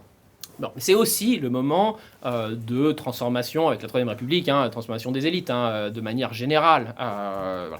Et donc, vous allez avoir une émergence d'élites bourgeoises, que ce soit des industriels, des fonctionnaires, etc. Bon, là, j'enfonce des portes ouvertes, on le sait très bien. Dans ce cadre-là, il me semblait intéressant de regarder comment les élites savantes participent de ce réagencement des élites dans et par la République, en particulier, la Troisième République. Alors, l'hypothèse que je formule dans le texte, enfin dans cet ouvrage, c'est d'analyser les pratiques cosmogoniques comme un espace de résistance aux transformations des normes de production savante, transformation qui met à l'écart certaines élites sociales qui auparavant étaient légitimes dans la production savante. C'est-à-dire, formulé un petit peu différemment, c'est une résistance à l'appropriation par une élite universitaire bien constituée de la parole scientifique. C'est-à-dire que la professionnalisation a pour effet que il devient de plus en plus difficile, de plus en plus compliqué d'utiliser simplement une production savante pour étayer, pour affirmer une autorité sociopolitique, par exemple. Ce qui est très largement le cas autour de, entre 1840 et 1860 en province. Vous publiez un article d'histoire locale ou de biologie botanique, vous avez arborisé dans votre académie de province, etc. Ça vous garantit une certaine position sociale, etc. Et donc là, bon, évidemment, on peut mentionner les travaux de Robert Fox ou de Chaline qui analysent les sociétés savantes et qui propose des catégorisations de sociétés savantes en fonction des types de profils sociaux qui les fréquentent. Donc il y a des sociétés savantes qui sont beaucoup plus mondaines et d'autres beaucoup plus techniques, etc. Mais à des niveaux de légitimité que sont ceux de l'Académie des sciences, etc., cette autorité savante est de plus en plus réservée à une élite universitaire. Et dans ce cadre-là, eh bien, les questions cosmogoniques, qui sont, d'une certaine manière, des questions délaissées par les élites savantes universitaires, qui s'y intéressent assez peu, parce que c'est casse-gueule, enfin, il faut dire les choses, parce que c'est compliqué, on est dans un cadre de tensions politiques et religieuses, après 1905, ça devient vraiment compliqué, quand vous êtes un fonctionnaire, de produire une cosmogonie sans être accusé par votre direction d'être un clérical, par exemple, Émile Belot explique qu'il va à la messe en se cachant derrière un poteau et en 1933, il explique que pendant toute sa vie, il n'a jamais dit qu'il y avait des ressorts religieux à sa production cosmogonique, mais qu'en fait, si. Voilà, donc je parle de Belot parce qu'il y a plein d'archives dessus, donc on le sait, quoi, son testament. Donc, ce qui me semblait intéressant, c'était de voir comment la cosmogonie crée une sorte d'interstice dans lequel vont se ruer un certain nombre d'élites sociales, mais d'élites sociales délégitimées comme élites savantes. C'est pour ça que vous avez une surreprésentation, par exemple, de polytechniciens non scientifiques de métier. Beaucoup. Des gens qui sont des ingénieurs ou des directeurs de manufacture, des inspecteurs généraux, ou des militaires, par exemple, des militaires de carrière qui ne sont pas des scientifiques de métier, mais qui ont eu une formation à un moment donné lointaine qui, dans les années 1860-70 encore, leur suffisait à les légitimer comme savants. C'est-à-dire que, voilà. Et qui, en 1880 jusqu'à 1920-30, ne suffit plus du tout. C'est le moment du remplacement des élites savantes polytechniciennes par des élites savantes normaliennes. C'est-à-dire que l'école normale supérieure va devenir l'école productrice des élites agrégatives, mais aussi astronomiques, aussi des chaires à la Sorbonne, etc., au détriment de l'école polytechnique. Être polytechnicien, c'est plus être scientifique, c'est être ingénieur, c'est autre chose. C'est être une élite politique, c'est être une élite économique, c'est plus être une élite savante. Et vous avez des résistances parce que la cosmogonie, ça a une puissance culturelle absolument considérable. Et donc, d'une certaine manière, ça va être mon mot de la fin, on peut dire que se réalise, que la cosmogonie est une résistance par rapport à la séparation qui est en train d'advenir entre des pratiques savantes que j'ai appelées naturellement légitimes parce que relevant d'un travail, elles sont naturellement légitimes parce que vous êtes savant professionnel, c'est votre travail, et des pratiques savantes qui nécessitent légitimation parce qu'elles relèvent d'un loisir. Et il me semble que c'est encore une fois, c'est une pierre de touche, c'est un moyen de questionner cette séparation entre professionnalité, entre la profession et le loisir dans ce moment-là. Et ça pour montrer que les choses se font, mais avec des résistances, des débordements, des braconnages, comme dirait Michel de Certeau, par rapport à ces questions-là. Et 1920, qui est l'acte de mort, à peu près, des productions cosmogoniques, c'est le moment où ça s'essouffle, remplacé par la cosmologie einsteinienne, qui ringardise totalement la cosmogonie. C'est très tard, 1920, par rapport au mécanisme de professionnalisation des sciences. C'est-à-dire, en 1920, les sciences sont très structurées, très organisées. Qu'il y ait encore des tentatives de braconnage, ça montre cette puissance culturelle de la question cosmogonique. Je vais m'arrêter là, je vous montre juste ça qui m'a beaucoup amusé. C'est un dispositif de recherche sur les explosions de grisou chez Jean Meunier. Ça a un petit bonhomme, donc je vous l'ai mis enfin. Je vous remercie. Merci Manu. Écoute, c'était vraiment passionnant ce que tu nous as présenté. Je pense que plus ça fait réfléchir sur beaucoup d'autres parcours, beaucoup d'autres situations. Je voudrais ouvrir la discussion avec 2-3 points, parce que en conclusion, tu as ouvert ta conclusion par cette question un peu forte. Pourquoi ces auteurs continuent-ils à produire des cosmogonies ? J'ai cru percevoir dans ce que tu disais ensuite les éléments de réponse, mais peut-être pourquoi continuent-ils malgré ? Est-ce que c'est simplement parce qu'ils ne... On va faire un tour de table des questions. Donc je réponds pas tout de suite. Oui, regroupe-les. Prends ton élan après. Est-ce que c'est simplement parce que les acteurs ne perçoivent pas les évolutions en cours et que la professionnalisation, la fermeture, ils la subissent, ils la voient, mais peut-être qu'ils n'en ont pas la mesure. Est-ce que c'est ça ou est-ce qu'il y a d'autres éléments? J'avais 2-3 autres points peut-être de détail. C'est sur l'histoire des mémoires où tu dis il y a une forme de désinvolture qui s'installe à l'Académie des sciences vers les années 1860, je crois, si j'ai bien noté. Pourquoi cette désinvolture? Est-ce que c'est parce que ils voient eux-mêmes enfin, ils considèrent, pardon, que ça n'a pas autant d'intérêt qu'ils ont pu y porter auparavant, ou est-ce que c'est autre chose? Est-ce que c'est lié à l'Académie des sciences elle-même, à son fonctionnement, voilà. Et puis, moi, je m'intéresse à l'argent. Est-ce qu'il y a derrière des enjeux de financement, des enjeux de gros sous, des questions?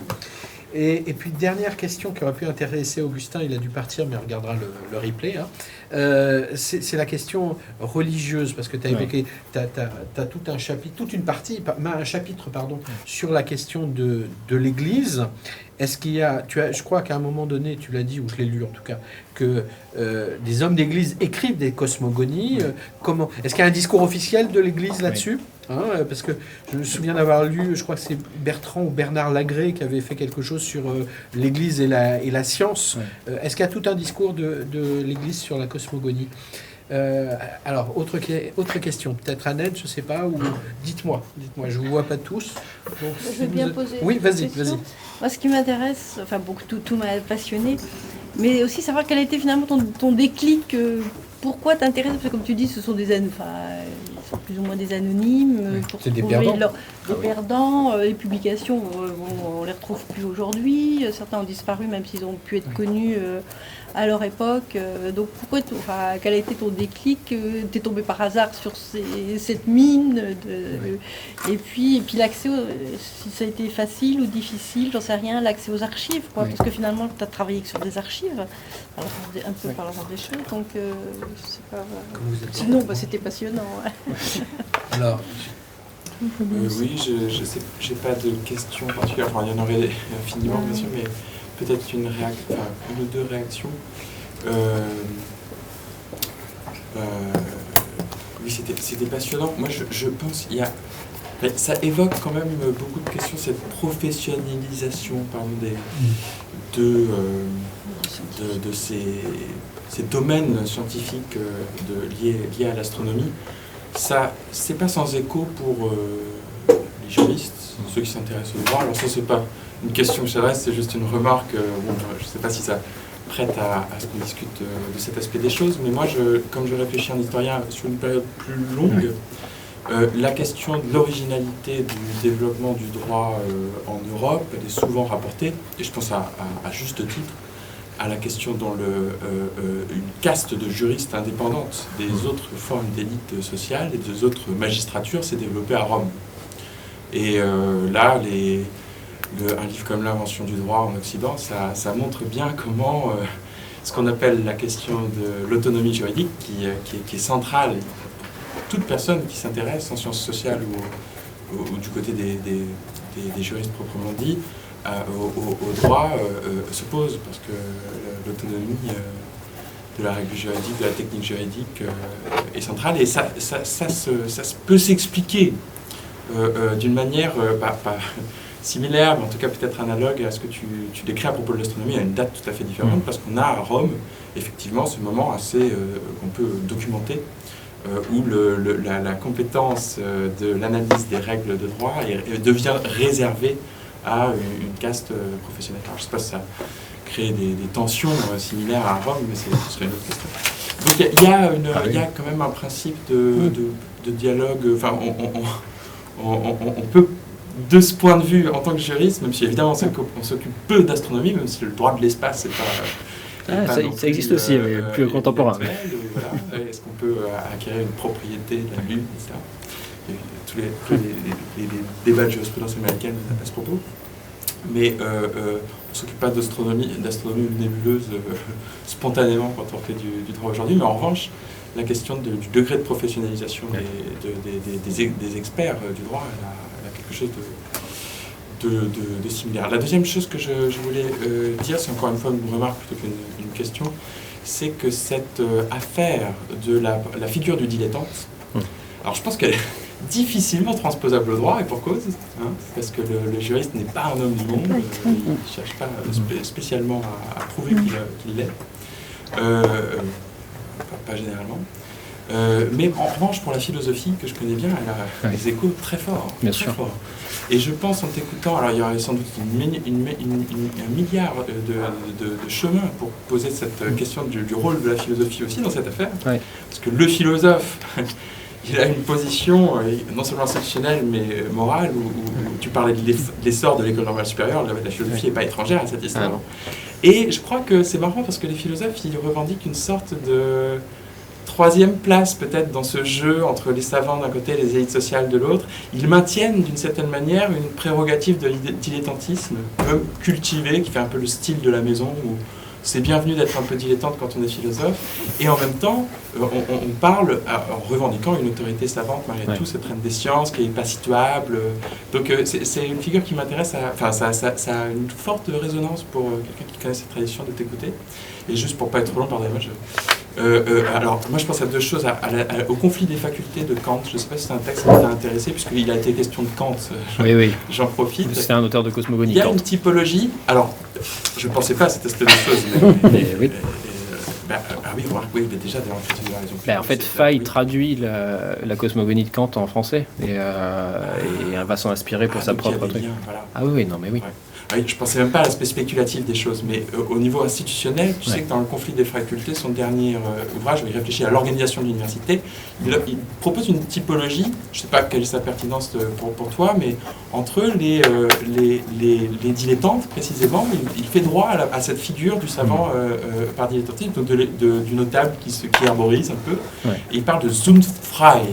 Donc alors là, ça devient juridique, parce que c'est celui qui n'appartient pas à une corporation savante, au sens de l'Ancien Régime, puisqu'on est il décrit encore à une époque où cette question des fraternités de savants a son rôle dans l'organisation des universités en Allemagne. C'est sans doute loin de ce que tu observes, mais enfin, il y a cette figure quand même qui est théorisée chez Kant de l'autorité de celui qui s'exprime au seul nom de la raison, parce que justement dans le conflit des facultés, la philosophie, c'est le fait de balayer les questions d'appartenance institutionnelle pour ne considérer la légitimité que de l'aspect rationnel du discours qui est avancé. Donc il y a ici une configuration un peu particulière qui pourrait servir à légitimer peut-être des dilettantes contre ces institutions savantes qui se mettent en place plus tard.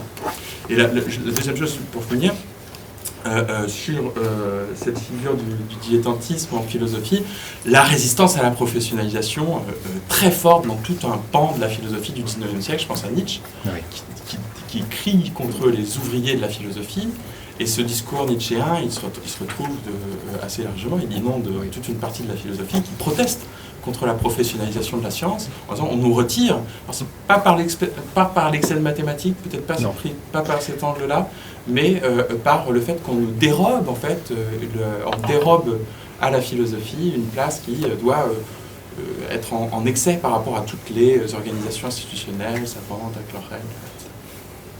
Merci Pierre. Bien. Je rajoute une chose, mais ça a résonné quand même avec toute la question des historiens, la professionnalisation des historiens, bien sûr.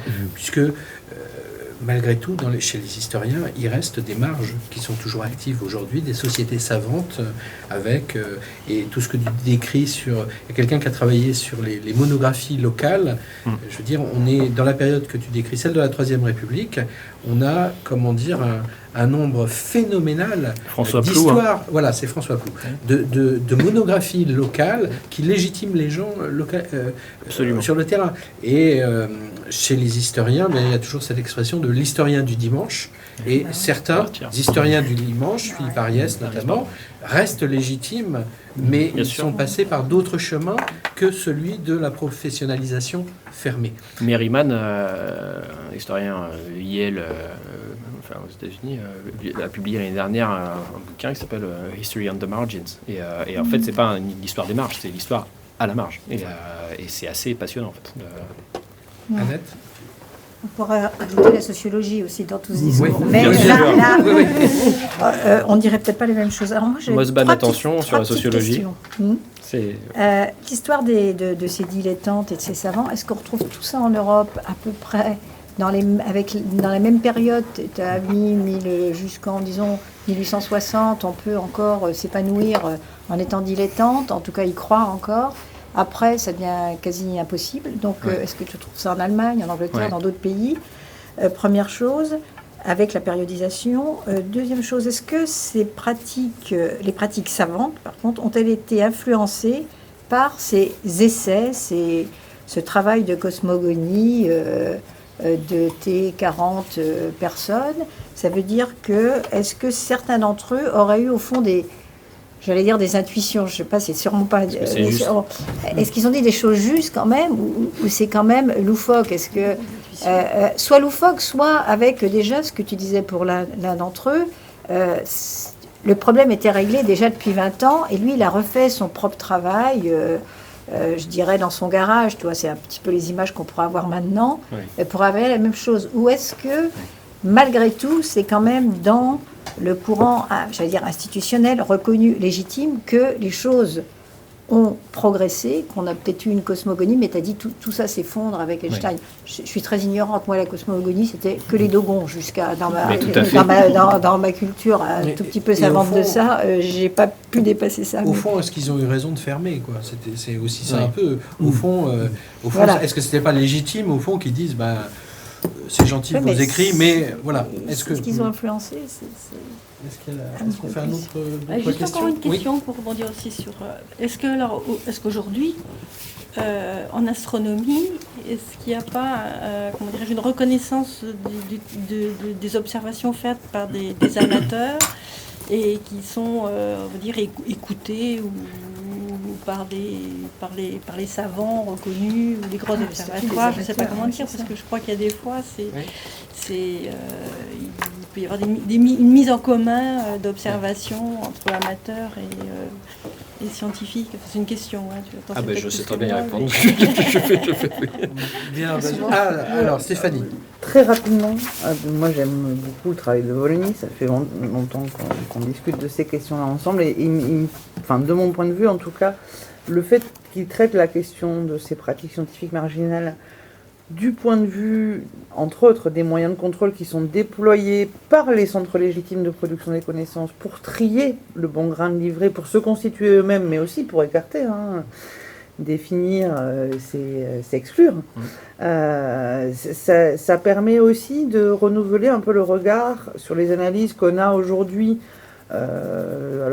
sur la science participative, toutes ces questions-là en sociologie des sciences, qui ont parfois tendance un peu à euphémiser les luttes de pouvoir entre ces centres légitimes de la science et de la production de connaissances et ce qu'on appelle plus généralement le public, qui est considéré tour à tour soit comme un réceptacle de la parole légitime, avec des travaux sur la nécessité d'aller plus loin vers le dialogue et pas juste vers la communication, mais néanmoins des résistances assez persistantes, là pour le coup, de la communauté scientifique, ou comme des auxiliaires de production de cette parole scientifique, mais alors vraiment remis à leur niveau d'auxiliaire. Je pense aux entomologistes, par exemple, où alors on veut bien que vous comptiez les oiseaux dans votre jardin, mais point. Et une fois que vous nous avez envoyé voilà.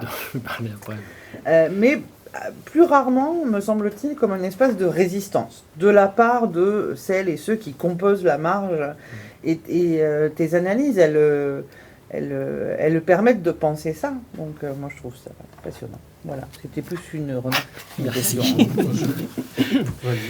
Bien, merci beaucoup pour toutes ces questions. Je vais essayer de les prendre dans l'ordre. Je vais essayer d'être concis parce qu'il y en a beaucoup. Alors, Florent, pourquoi continue-t-il? Alors, c'est vrai. Pourquoi continue-t-il? Alors, il y en a qui ne le voient pas. Il y en a clairement qui ne comprennent pas les règles centrales des institutions. C'est ceux qui sont les plus en colère souvent. C'est ceux qui vont je pense à Adolphe Duponchel, que j'ai appelé le refusé. Donc il est refusé par l'Académie. Il le vit très mal. Et donc il y a toute une tradition aussi. Et là, à chaque fois, en fait, mes cosmogonismes sont marqueurs de quelque chose de plus large dans la société. Et en l'occurrence, là, il y a tout un tas d'auteurs qui parfois même sont des savants en réalité, mais qui s'inscrivent en faux par rapport aux règles qui sont en train de s'instituer dans la science officielle, souvent parce qu'ils ne les comprennent pas, souvent parce qu'ils en sont exclus, etc. Et vous avez une critique, je pense à Marcoux par exemple, qui est une critique absolument acerbe de toutes les institutions. Il y a 3 volumes, l'Académie des sciences, l'École polytechnique, les mines, et à chaque fois il décrit, il démonte l'institution, etc. En fait, ça tombe assez à plat par rapport aux vrais enjeux institutionnels, etc. Mais bon, il y a une sorte de rancœur très forte. Il y a des gens qui continuent parce qu'ils y croient, ils ont compris et ils pensent que ça va passer. Je pense à Émile Belot par exemple, il insiste et il joue toutes les règles. Enfin, je veux dire, il va candidater 7 fois à l'Académie des sciences.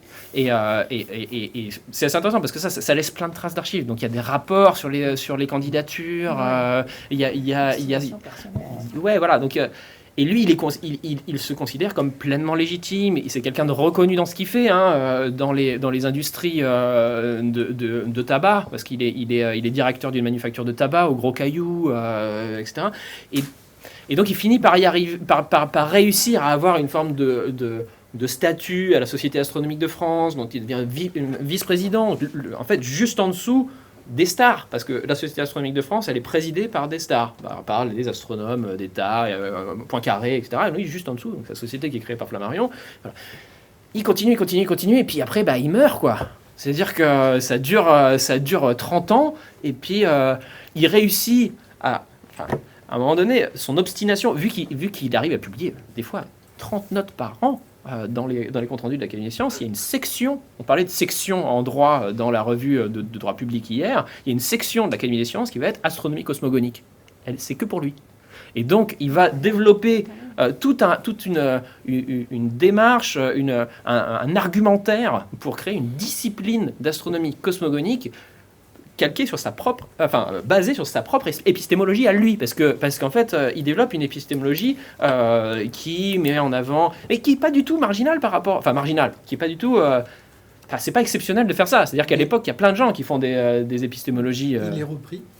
Et il a quelques suiveurs, assez peu nombreux, mais il y a des fans de Belot dans les années 15, 20, 24. Il meurt en 44, mais bon, il est vraiment vieux et âgé à partir des années 30, grosso modo, donc il produit plus grand-chose. Mais ça fait partie, il y a toute une catégorie en sociologie, il y a la production théorique qui est tellement attachée à son auteur qu'elle meurt avec la mort de l'auteur. Donc là, c'est un peu ça, en réalité. Donc c'est pas si exceptionnel, en réalité. C'est peu le cas en astronomie, mais dans d'autres disciplines, il y a des... Voilà. Donc... est-ce qu'il est repris ? Oui, on en discute, il y a des débats dans des espaces variés, et c'est ça aussi, là j'ai pas trop discuté de ça, mais la question du lieu de la discussion, des espaces où la parole est plus ouverte, les revues savantes, il y a différents types de revues où on peut parler, où on discute, on a une désinhibition par rapport à l'autorité savante, etc. Donc en ce sens-là, vous avez quelques-uns qui le font pour cette raison-là. Et puis, troisième catégorie de gens, pourquoi est-ce qu'ils continuent ? C'est pour s'amuser, clairement. Et ça fait partie et ça, il ne faut pas le minimiser. Il y a un aspect ludique, vraiment, de la production savante. Même en allant jusqu'à publier. Ah oui. Et à chercher à publier là et pas ailleurs. Oui. Si vous voulez, Stebbins, il parle de loisirs sérieux. Le loisir sérieux, c'est un syntagme, c'est une notion qui cache des choses, en fait. C'est-à-dire que soit vous êtes... dans le loisir sérieux, vous pouvez être plus loisir ou plus sérieux, si vous voulez. Mais en fait, ce que décrit Stebbins, c'est les amateurs d'astronomie, par exemple, qui vont consacrer... c'est l'historien du dimanche, c'est qu'il va consacrer tout son temps libre à une sorte de passion dévorante. Il va faire lui-même son télescope. Et puis à la fin, il va produire quelque chose qui est très sérieux, puis qui va avoir un sens vraiment, une pertinence dans un espace cognitif ou un espace institutionnel qui est pas marginal pour le coup, qui a une vraie volonté de participer. Mais il y a des gens qui vont être plutôt du côté loisir. Voilà, je pense.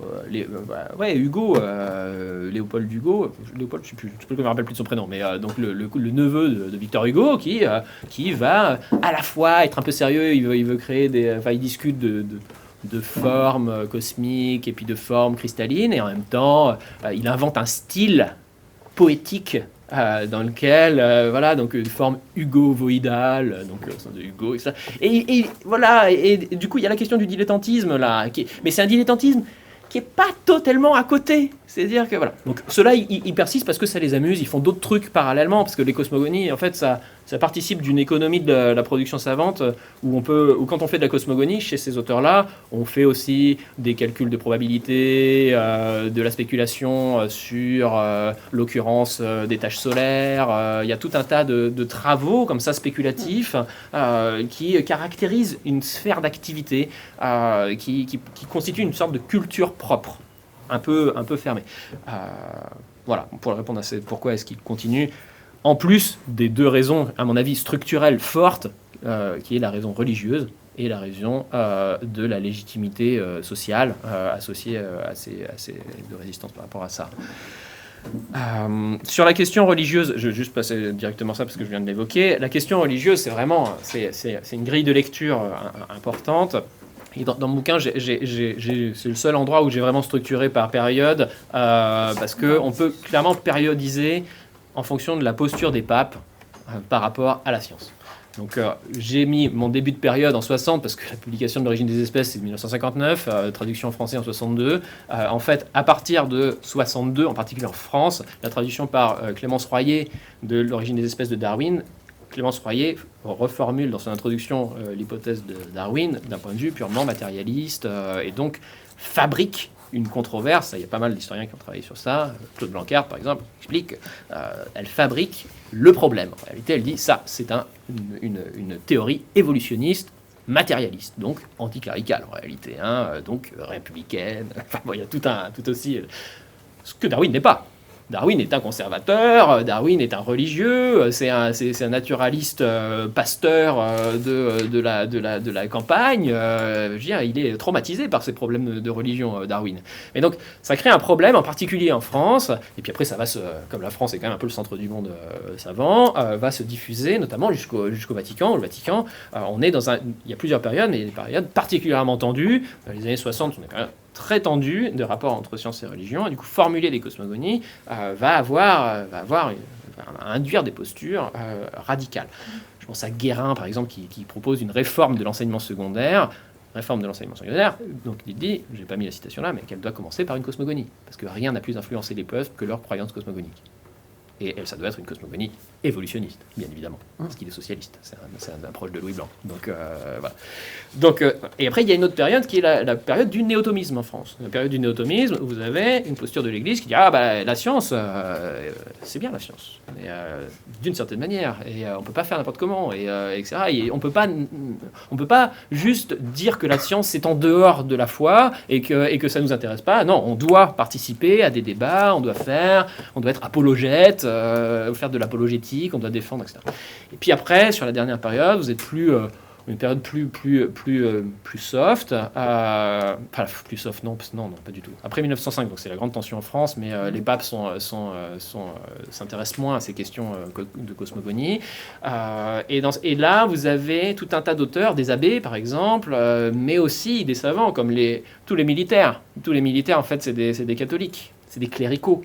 Et donc, tout l'enjeu, c'est de se positionner comme scientifique, défenseur de la science, et en même temps, démarche, voilà, déjà, et en même temps, se poser en défenseur de la religion, en opposant au matérialisme philosophique et en opposant à l'anticléricalisme politique. Ça, c'est vraiment... et donc, vous allez avoir des travaux concordistes qui vont expliquer que la Bible, c'est métaphorique. Il faut lire ça de manière libérale. Il ne faut pas lire ça au pied de la lettre. Il faut lire ça de manière ouverte. Donc, il y a plusieurs périodes dans la Genèse, les journées, par exemple, qui correspondent à mes différentes périodes dans mon hypothèse cosmogonique qui s'étale sur des millions d'années. Voilà. Émile Belot, il fait ça très bien. Donc, entre-temps, là, il y a le déluge. Et le déluge, en fait, c'est parce qu'à ce moment-là, il y a une condensation de l'eau liée à un truc, etc. Et donc, c'est très précis. Et ça se passe entre moins 1,5 million d'années et moins... Et donc, ça... Vous comprenez que ça fait qu'il n'y a pas de posture officielle de l'Église sur la question cosmogonique. Il y a la posture d'un certain nombre d'abbés ou pas, pour savoir s'il faut lire de manière littérale ou non le récit de la Genèse en termes d'origine. Et franchement, au moment des débats sur la banqueroute de la science, etc., malgré cela, donc à la fin du siècle, vous avez quand même l'idée d'une interprétation souple de la Genèse. C'est plus du tout admissible parce qu'il y a eu Darwin entre-temps. Donc on peut pas, ça devient très compliqué de ne pas être en dehors du coup culturel. La question de la désinvolture de l'académie, en fait, le gros problème des académiciens, c'est le temps. En fait, ils ont un énorme problème, c'est la gestion du temps. Quand vous avez 350 et vous avez tout un tas de traces, il y a des lettres qui sont envoyées par le secrétaire perpétuel de l'Académie des sciences au ministre, en disant on n'a plus le temps, quoi. Et au bout d'un moment, c'est en fait... Pourquoi je dis que le temps est très important? Parce qu'on retrouve ça, par exemple, au XVIIIe, sur la question de la quadrature du cercle. Question de la quadrature du cercle. Quel est l'argument premier l'Académie des sciences décide de ne plus étudier les mémoires qui seront envoyées démontrant la possibilité ou l'impossibilité de la quadrature du cercle. J'ai plus la date exacte. C'est d'Alembert qui rédige ça. Voilà. L'argument, c'est... Il y a deux arguments. Il faut protéger les gens contre leur propre passion. C'est-à-dire qu'il faut arrêter que les gens se gâchent la vie à étudier quelque chose d'impossible. Donc, quadrature du cercle et mouvement perpétuel. C'est dans le même package, quoi. Deuxième problème, c'est que c'est chronophage. En gros, ils n'ont pas le temps, quoi. Donc, il vaut mieux qu'ils passent du temps à faire de la science, quoi, plutôt que d'étudier à chaque fois si la démonstration, à quel endroit il y a une erreur, parce qu'on est sûr qu'il y a une erreur, parce qu'il y a des choses qui ont été démontrées entre-temps, mais on ne sait pas où, c'est très compliqué. Voilà. Donc ça, au début, au XVIIIe, c'est concentré sur des sujets comme ça un peu à la mode. Ça va s'élargir à l'ensemble des travaux amateurs en réalité qui sont envoyés par des gens qui ne sont pas légitimés sous la forme de mémoire. Bien. Pourquoi je dis ça? Parce que quand vous êtes Édouard Roche, polytechnicien à Montpellier, et que vous envoyez un mémoire, vous êtes publié en fait. C'est-à-dire, et ça vous sert dans votre carrière et vous avez un poste de prof. C'est un exemple comme ça. Voilà. C'est... Bon. Du coup, pourquoi pas d'intérêt? Alors, oui, là je le dis à un moment donné, c'est qu'en creux, il y a un mépris, c'est de dire, voilà, en fait, il y a quelque chose d'évident, c'est la frontière entre ce qui est intéressant, ce qui fait science et ce qui fait pas science. Et ça, en fait, ce que vous nous envoyez, on va pas y consacrer du temps parce que ça n'a pas d'intérêt. Voilà. Mais ça n'est jamais argumenté, ça n'est jamais dit. Et même dans les rapports, en fait, les rapports sont vraiment extrêmement peu développés et peu argumentés. Hein. Souvent, c'est exposé de manière assez lapidaire en quelques lignes, et puis on s'arrête là, et puis on n'argumente pas quand on répond, hein, parce que des fois, la plupart du temps, on ne répond pas. Bien. Question de l'argent, il faut plutôt avoir de l'argent pour faire de la cosmogonie, plutôt que tirer de l'argent de la cosmogonie. Non, je pensais aux institutions. Oui. Est-ce que c'est, je veux dire, Académie des sciences, l'Observatoire, est-ce que c'est un enjeu pour ces institutions par rapport à leur tutelle que de dire, nous, on fait de la science, on est légitime, etc. Et donc, est-ce que c'est un enjeu chez les historiens, par exemple? Oui. Est-ce que... Oui, après, l'Académie des sciences n'a pas d'enjeu de légitimité. C'est-à-dire que c'est vraiment l'institution légitime par construction. L'Observatoire plus. Tous les ans, à l'Observatoire, vous avez, dans les rapports annuels de l'Observatoire, un problème d'argent. C'est-à-dire que on a toujours besoin de plus d'argent, etc. Et la question de l'utilité du savoir astronomique est posée en permanence. Et c'est pour ça que Urbain Le Verrier fait la réforme qu'il fait. George Biddell Airy, qui est son exemple à Greenwich, en fait, a théorisé ça. C'est-à-dire que les Anglais ils financent Greenwich parce que ça leur apporte du prestige, mais aussi une utilité sociale qui est vraiment mise en avant. Et dans les rapports et dans la lutte coloniale, parce que c'est ça en fait l'enjeu, la science coloniale est une science aussi astronomique. C'est-à-dire qu'il y a tout un tas de travaux sur les enjeux coloniaux de la science astronomique, et avoir un pôle, un phare au cœur de votre métropole important dans le monde de l'astronomie, c'est censé rayonner partout, en Algérie évidemment, mais aussi en Inde pour les Anglais, bref, en Afrique. du coup, il y a une utilité, mais c'est une utilité qui ne va pas de soi pour l'astronomie, alors qu'elle va de soi du côté de l'Académie des sciences, et donc ça doit être argumenté en permanence. Et ils sont toujours sur la corde. Et du coup, la question des travaux personnels ne rentre pas dans cette utilité-là, en réalité, parce que c'est pas comme ça qu'a été défini, d'une certaine manière, le périmètre de l'institution astronomique de l'observatoire, parce qu'on pourrait, alors que, voilà. Bien. Je dis qu'il n'y a pas de question d'utilité à l'Académie des sciences, c'est pas vrai. Hein. C'est-à-dire que, sauf que il y a une inertie tellement forte de l'institution qu'on ne remet pas en cause. Mais au moment de la création des nouvelles sections, par exemple, il y a toujours la question de l'utilité. La création de la section industrielle, par exemple, la question de l'utilité, elle est énorme. Voilà. Après, les questions éditoriales, il y a les questions d'argent, et là, il peut y avoir des enjeux. Hein. Je pense à la formulation de la cosmogonie par Camille Flammarion. C'est publié après l'astronomie populaire.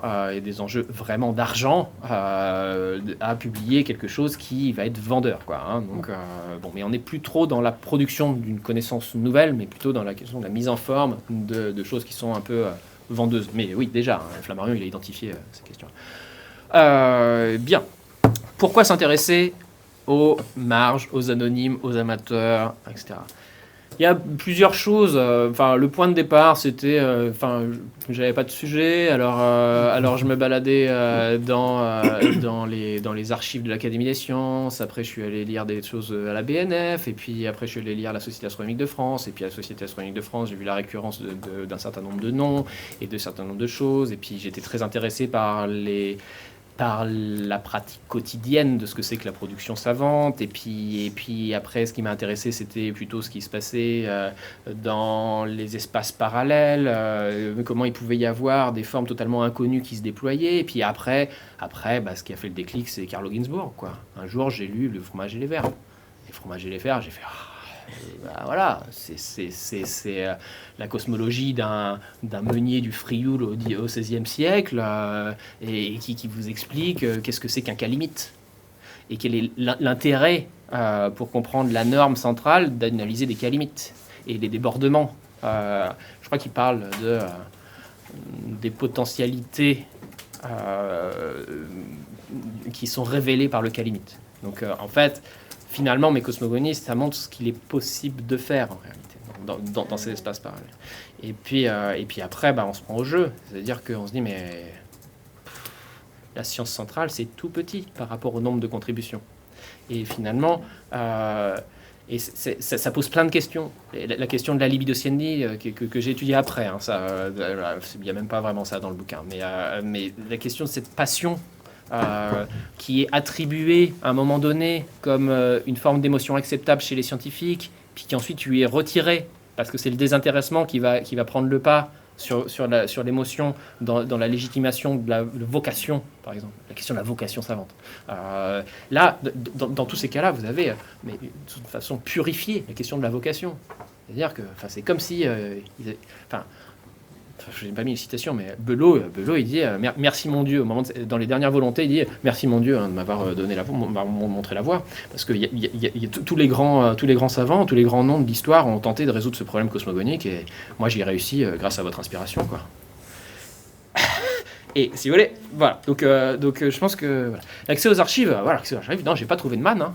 J'ai pas trouvé de manne, c'est très compliqué, ça a été harassant. C'est-à-dire que pour chaque auteur, aller chercher, en fait, toutes ces archives, elles sont dispersées. Alors, oui, en code F17, il y a beaucoup de choses, en code F14, il y a beaucoup de choses, parce qu'il y a des inspections des ponts et chaussées, etc. Mais quand même, c'est-à-dire que, voilà, essayer de retrouver... Belot, par exemple, j'ai contacté les héritiers, retrouver des archives personnelles qui étaient là. Bref, il y a un vrai travail Bon, après, il y a beaucoup de frustration. Hein. Il y a beaucoup de trucs où les gens n'ont pas, quoi. Hein. Enfin, je sais pas, j'ai pas trouvé. Mais voilà. Mais oui, il y a les archives, il y a les écrits aussi, hein, qui ont été publiés. Hein. Voilà. Très grosse limite, très grosse frustration. Parce que ça, on n'en a pas discuté, mais une des grosses limitations de mon corpus, c'est la difficulté d'accéder aux gens plus éloignés de l'écrit. Donc aux classes réellement populaires en réalité. Ce que fait Rancière par exemple, ou ce qu'on esquisse chez Rancière, moi je ne l'ai pas. C'est-à-dire que là on n'est que des élites sociales, sauf exception, hein, il y a des exceptions, mais voilà, et ça c'est un problème de source, clairement. Aujourd'hui, je travaille sur des trucs comme ça, mais pas trop sur les cosmogonismes, mais sur les savants, communards, etc. La question de la source, c'est vraiment le cœur le nerf de la guerre, quoi, hein, la question de l'archive. Mais oui, alors que il y a des éléments très indirects qui montrent que les ouvriers s'intéressent à ces questions. Je veux dire, dans les conférences, dans les universités populaires, etc., il y a des discussions. C'est marqué, ont été discutées ou a été invitée telle personne pour parler de l'origine du système solaire. Bon, c'est ponctuel, et puis j'ai pas le détail, donc j'en peux rien en faire en réalité, mais ça existe. Oui, Pierre, bon, je vais peut-être pas trop discuter, mais je te remercie sur cette histoire du dilettante. Mais moi, ça me parle, parce qu'en ce moment-là, ce que j'adorerais faire, c'est faire une sociogénèse de l'amateur scientifique. En fait, c'est vraiment, depuis le 18e, quoi, regarder comment les choses se mettent en place. Et la question du dilettante de Kant, en fait, le dilettante de Engels, c'est pas du tout le même. Engels, préface de Anti-Düring, qui est en fait une critique de la cosmogonie. Düring, c'est un cosmogoniste. Si on reformule les choses, c'est un fabricant de systèmes. C'est comme ça qu'Engels il l'appelle. Mais donc Engels, il dit, j'ai plus la citation en tête, mais ça fait une page et demie, hein, mais il est d'un mépris, mais c'est terrible. En Allemagne, les systèmes de cosmogonie, d'économie politique naissent chaque nuit comme des champignons par dizaines. On ne se satisfait plus, le moindre étudiant ne se satisfait plus à moins d'avoir produit un système complet. Je cite de mémoire.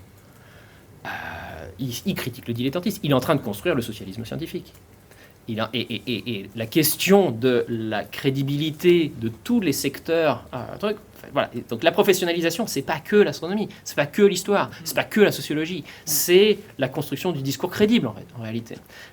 Et cette question du dilettantisme, c'est pas que une histoire c'est une histoire aussi d'implication. Je veux dire, Engels, il est pas professionnel de l'économie politique. Mais lui, il se considère comme quelqu'un de légitime. Donc c'est aussi, le dilettante, c'est toujours l'autre. Hein. Donc voilà. Bien. Professionnalisation de Nietzsche, carrément. Oui. Et enfin, moi, ça m'évoque vraiment... Enfin, l'antithèse de Nietzsche, c'est Victor Cousin, quoi. Victor Cousin, le philosophe vraiment officiel, français, on l'appelle maître, etc. Enfin, je pense à ça parce qu'on a publié un article dans une revue de la correspondance de femmes envoyée à Victor Cousin. Donc les femmes qui sont fans de Victor Cousin et qui lui disent cher maître, c'est formidable ce que vous faites, etc. Moi-même, etc. Oserais-je vous dire que j'ai osé réfléchir comme un homme et devenir philosophe, etc. Et Victor Cousin qui dit écoutez, ma chère, etc. Bon. Et là, vous avez vraiment le côté mandarinal, etc. du philosophe posé dans son institution, qui est à l'opposé de l'inventivité philosophique qui va être prônée par Nietzsche, etc. Donc, voilà. Donc, ça dépend aussi du statut du savoir, dans la hiérarchie aussi des sciences. Le 19e siècle, c'est le siècle de la hiérarchisation des sciences, de Comte, etc. La question européenne. Voilà, enfin, je mentionnais Engels, mais c'est en Angleterre, c'est à peu près la même. Près la même. Après, la grande différence, c'est le rapport à la religion. Le rapport à la religion en France, elle rythme les choses quand même de manière assez spécifique. C'est-à-dire que 1905, première publication de Belot, Cosmogonie, 1904. Loi anticongréganiste, etc. Enfin, je veux dire, il est en pleine rébellion par rapport à ce qui est en train de se passer, quoi. Donc voilà. Bon. Aux États-Unis aussi, il y a des choses comme ça. C'est un tout petit peu décalé, mais c'est pas grand-chose. Et puis, bon, bref. Tout ça pour dire que c'est pas lié à la structuration centralisée académique à la française. En fait, il y a un effet culturel qui est beaucoup plus large. Voilà. Et il y a 2 jours, je présentais ça au Centre Alexandre Coiré. J'étais discuté par une historienne de l'art, Elsa De Smet, qui est super, qui travaille sur le cosmisme, sur l'histoire de l'astronomie. Elle me disait, mais c'est fou, en effet, il y a des questions cosmiques qui vont jusqu'à Delaunay, jusqu'à Kupka, etc., où ça diffuse dans de la culture, même musicale, où ces questions, pas forcément d'origine cosmique, mais la question cosmique liée aux questions de création, même ça c'est contemporain, ça c'est du cosmisme russe. Donc, et ça c'est la création du monde. Je veux dire, c'est assez... voilà. On est dans une atmosphère culturelle extrêmement puissante autour de ces questions-là. Alors, est-ce que les cosmogonistes ont eu une sorte d'influence sur l'évolution?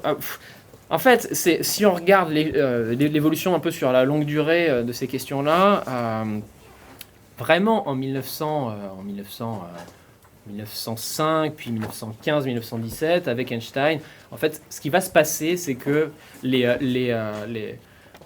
l'objet qui va être étudié va changer. C'est-à-dire que jusqu'à 1915, la cosmogonie, on peut avoir des flottements entre cosmologie et cosmogonie parce qu'on s'intéresse essentiellement aux objets que contient l'univers.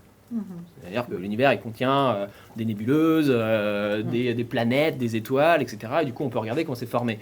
Einstein, quand je dis qu'il ringardise, c'est qu'Einstein, il s'en fiche totalement. Dans son modèle cosmologique de 1917, l'univers, il est homogène. Donc, si vous voulez, l'univers, la masse dans l'univers est répartie de manière uniforme. Donc, il n'y a pas de nébuleuse, il n'y a rien, parce que c'est pas ça qui l'intéresse. Ce qui l'intéresse, c'est la structure de l'univers lui-même. C'est pas ce qu'il contient, c'est le contenant de l'univers. Et donc, ça fait que les questions changent, mais parce qu'il y a eu plein de choses que je vous passe, mais que la taille de l'univers a changé. Donc, par exemple, les débats autour de la nature extragalactique des galaxies spirales, des nébuleuses spirales. Est-ce qu'une nébuleuse spirale, c'est dans notre galaxie ou c'est dehors? Donc, quelle est la taille quelle est la distance à ces nébuleuses spirales? Et quand, en 1920, The Great Debate, il tranche, et il dit, en fait, c'est extragalactique, c'est loin, c'est très très loin, c'est à des millions d'années-lumière, en fait. Du coup, la naissance du système solaire, on s'en fout totalement, quoi. Je veux dire, c'est plus du tout central. Ce qui va être intéressant, ça va être de regarder la formation des nébuleuses, et puis après, quand on dit, oui, mais en fait, tout ce qu'on regarde, l'éloignement des nébuleuses, vous avez la théorie du Big Bang qui va donner la théorie du Big Bang qui dit l'éloignement des nébuleuses, c'est pas que les nébuleuses elles s'éloignent. En fait, elles s'éloignent pas, les nébuleuses. Parce que on observe que toutes les nébuleuses s'éloignent de nous. C'est qu'on est au centre du monde. Parce que c'est ça l'interprétation de base de Hubble. Et non.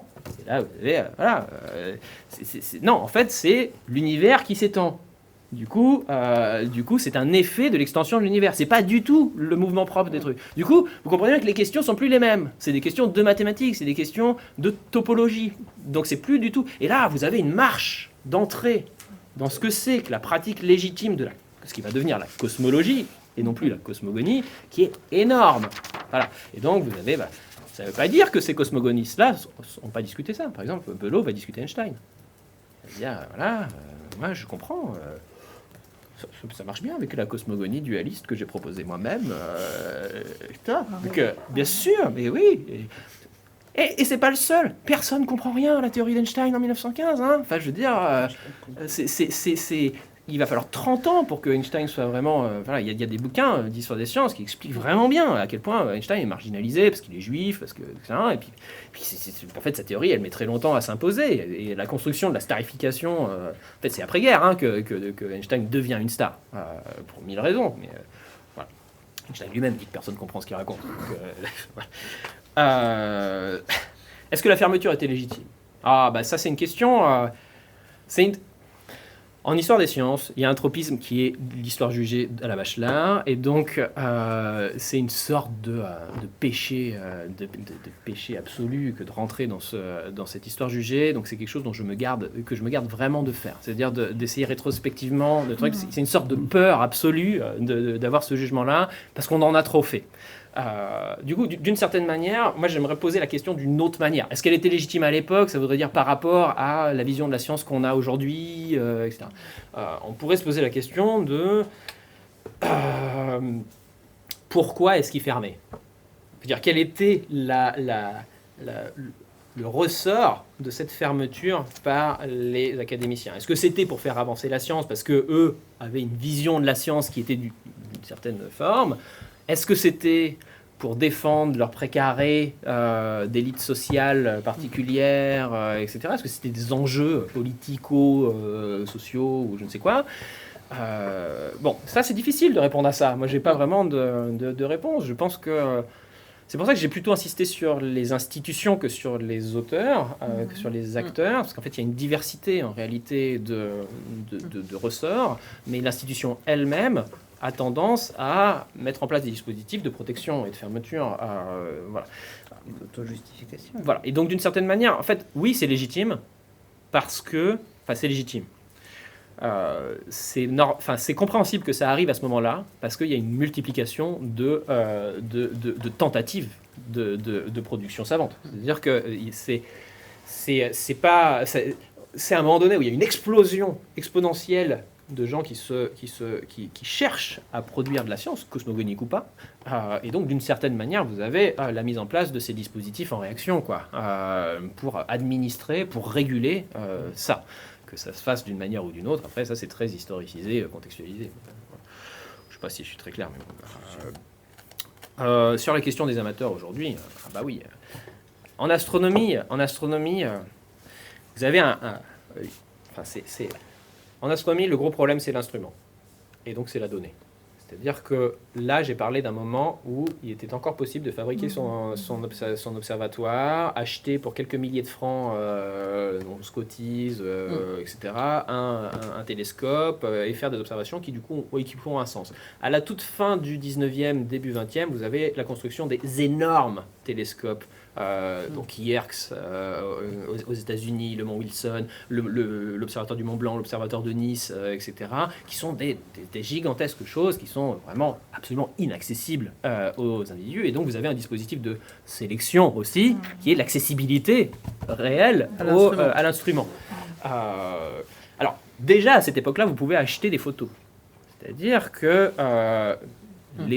même les savants de l'Observatoire de Paris, ils ont un instrument qui est bien moins puissant que les Américains. Du coup, qu'est-ce qu'ils font ? Ils achètent des photos au Mont Wilson, les prix d'or, pour avoir des photos de nébuleuses, et ils discutent des photos très détaillées. On les a aux archives de l'Observatoire, photographies, etc. Mais disons, dans l'ensemble, c'est de plus en plus difficile d'avoir une pratique amateur, non professionnelle, si on a des catégories comme ça, à cause de cette accessibilité à l'instrument. Et ça va aller croissant jusque aux années 2000, au début des années 2000.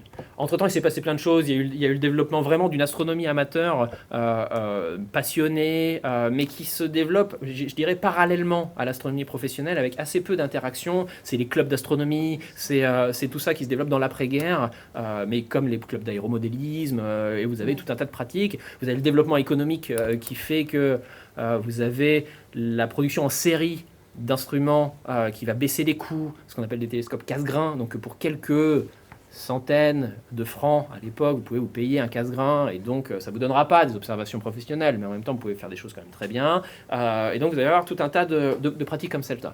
À partir de 2000, 98-2000, vous avez la question du numérique qui va jouer, c'est-à-dire que le Sloan Sky Survey et Hubble vont produire tellement d'images que, en fait, les astronomes vont plus pouvoir les gérer. Mais ils produisent des millions et des millions d'images chaque jour, donc, et dès 2000. Et donc, ce qui va se passer, c'est qu'il va y avoir un changement de régime dans la propriété des images. C'est-à-dire qu'avant, et c'est encore un peu le cas aujourd'hui chez les Européens, en fait, quand vous allez... avant, vous alliez, vous réserviez un moment d'observation. Vous réservez encore un moment d'observation, mais du coup, c'était très précieux. Vous y alliez, vous avez vos données, vous avez eu pendant quelques jours par an, comme un océanographe qui va sur l'océan et qui va récupérer ces échantillons. C'est tellement précieux, je veux dire, ça coûte beaucoup d'argent, c'est de l'investissement, c'est une fois tous les ans, voire tous les 2 ans, et vous les gardez bien, vous publiez, donc le régime de publication aussi est particulier, c'est-à-dire vous publiez des résultats, mais jamais les données. Ah bah non, c'est les vôtres quand même. Donc voilà. Ça, à partir de 2000, ça va changer radicalement parce que les États-Unis vont décider de mettre en ligne toutes les données. C'est-à-dire qu'ils vont créer des bases de données publiques. Donc, les surveys du ciel, donc prenez plein de photos du ciel comme ça, avec votre niveau de définition, et puis vous les organisez, enfin très simplement avec des numéros, et puis vous mettez ça en ligne. Pourquoi ils font ça ? Ils font ça parce que un des enjeux, c'est de partager le travail. Donc c'est vraiment le changement du rapport à la propriété de la donnée. Parce que c'est plus possible. Donc ça serait... en fait, ils n'arrivent plus à tenir moralement la posture de la propriété de quelque chose qui n'est pas exploité. C'est comme si vous voulez donner des grandes entreprises pharmaceutiques qui font des travaux sur les cancers et qui gardent les médicaments pour eux en attendant de déposer le brevet et qui font de la rétention d'informations, etc. Si vous êtes une entreprise privée, vous pouvez le tenir parce que vous êtes ce que vous êtes. Si vous êtes un État, pour l'astronomie, c'était plus compliqué. Mais en même temps, qu'est-ce qui les force à les produire? Parce que l'instrument le peut, ils le font. Bah oui, en fait, c'est l'augmentation du stockage du CCD. Bah, c'est scientifique. Hein. Ouais. Enfin, je veux dire, il y a un côté vraiment toujours faire ce que l'instrument permet, jusqu'au bout. Voilà. Et donc, à partir de ce moment-là, vous allez avoir des dispositifs participatifs qui vont se développer. Et je vous conseille d'aller regarder sur Internet Zoo Universe. Comment tu dis? Zoo Universe. Quoi, zoo? Zoo comme un zoo. Ah oui. Zoo Universe en anglais. Donc, Zoo Universe. Qui est un dispositif de classification des données de Hubble et de la Sloan, Sky Survey, par un dispositif algorithmique hyper simple qui est vraiment fait pour tout un chacun. Moi, je l'ai fait là parce que je préfère une présentation lundi sur ces questions-là, où vous cliquez, c'est marqué, vous avez une photo, franchement, c'est assez grisant, hein. C'est-à-dire que c'est une photo, il y a peut-être, au maximum, il y a 2 personnes dans le monde qui l'ont vue. Que ça fait partie des milliards de photos qui sont là. Donc vous avez une probabilité que ce soit vous qui ayez vu ces morceaux du ciel. Alors c'est pas, voilà, c'est un peu moche, hein, mais et on vous demande, est-ce que ça a une forme ronde? Est-ce que vous pensez que que ça peut être un disque vu sur le côté? Est-ce que ça a telle forme? Vous cliquez, vous voyez, et puis du coup ça fait une classification. Et puis après vous faites ça de manière itérative. Il y a un petit algorithme qui fait que pour que ce soit bien classé, il faut qu'il y ait au moins 2 personnes, qu'il y ait eu au moins 90% des réponses identiques. Bref, vous avez un petit dispositif qui fait qu'à la fin, vous classez. Et ce qui est intéressant dans Zoo Universe, qui a déjà maintenant 10 ans comme dispositif, allez sur Zoo Universe, mais je ne me rappelle plus du nom en plus général, parce qu'en fait, ça fait partie d'un ensemble de trucs participatifs sur tout un tas d'objets, notamment en sciences humaines et sociales. Par exemple, les archéologues ou les historiens qui font de la lexicographie, mais pas que. Tu sais, quand ils décryptent, quand tu déchiffres... tu déchiffres les écrits. De l'épigraphie? Non, mais bref, quand il s'agit de transcrire des lettres qui sont écrites de la paléographie, par exemple des travaux de paléographie, il y a des projets comme ça se fait par projet, et c'est distribué. Alors il y a une petite formation sur Internet, tu cliques, et puis voilà. Bon. Et du coup, ça c'est assez intéressant parce que dans la démarche, donc c'est un certain Lintott de Oxford, astronome, qui a développé ce Zoo Universe. Donc il explique sa démarche. Pour lui, c'est pas que ce que nous, on aurait envie de penser que c'est-à-dire une mise au travail gratuite d'amateurs qui au service d'une main-d'œuvre gratuite. Lui, son discours, c'est qu'on est dans la co-construction. C'est assez intéressant, parce qu'en fait, c'est vraiment très discursif comme manière d'envisager les choses. Et son discours, c'est pourquoi c'est dans la co-construction? C'est parce que on ne pourrait pas faire ce qu'on fait si les amateurs ou tout un chacun, c'est pas des amateurs en l'occurrence, c'est vraiment tout un chacun, parce qu'un amateur c'est celui qui aime, qui a une connaissance déjà de quelque chose, participer à la classification. Pourquoi? Parce qu'en fait ce qu'il dit c'est qu'il a un temps d'observation fixé dans un observatoire, 3 jours disons, donc il va pouvoir voir 10 000 objets. Lui il s'intéresse aux nébuleuses spirales à 2 spires sur le côté, dans telle zone de l'espace, sur les millions de photos, il ne sait pas où regarder, et donc il va se servir des classifications pour identifier ce que c'est que ces objets-là, ce que l'ordinateur ne sait pas faire. C'est une sorte de Wikipédia de l'astronomie, non? Non, c'est vraiment un dispositif de classification. Oui, et là, en fait, il y a un renvoi, c'est assez intéressant, aux pratiques légitimes, normales du savant amateur du 19e, qui est la question taxonomique. C'est-à-dire qui est vraiment basé sur la botanique en réalité.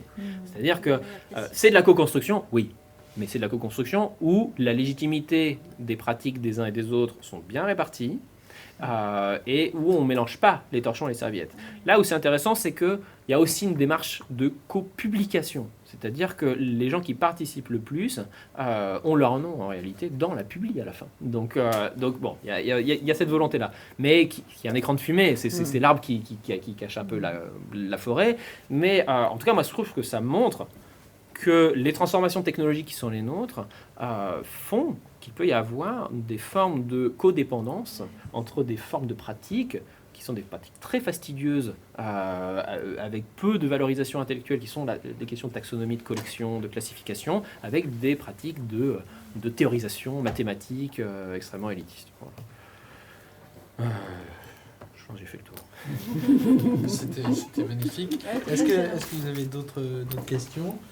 Ou est-ce qu'on clôt la séance? Écoute, Volny, on te remercie, c'était vraiment passionnant. Alors, trois annonces. La publication récente d'un collectif co-dirigé avec Virginie Albe, Jacques Comaille et moi-même, d'une publication qui s'appelle L'échelle des régulations politiques 18e, 21e siècle. En t'écoutant et en écoutant souvent d'autres collègues, je me dis, on aurait dû... C'est dommage que tu ne sois pas dans le volume sur les questions de régulation. On fera une présentation au petit déjeuner d'Urkheim l'année prochaine. La sortie également de la revue L'Homme et la Société de son dernier numéro, qui est qui est préparé ici dans le cadre de la MSH Paris-Saclay.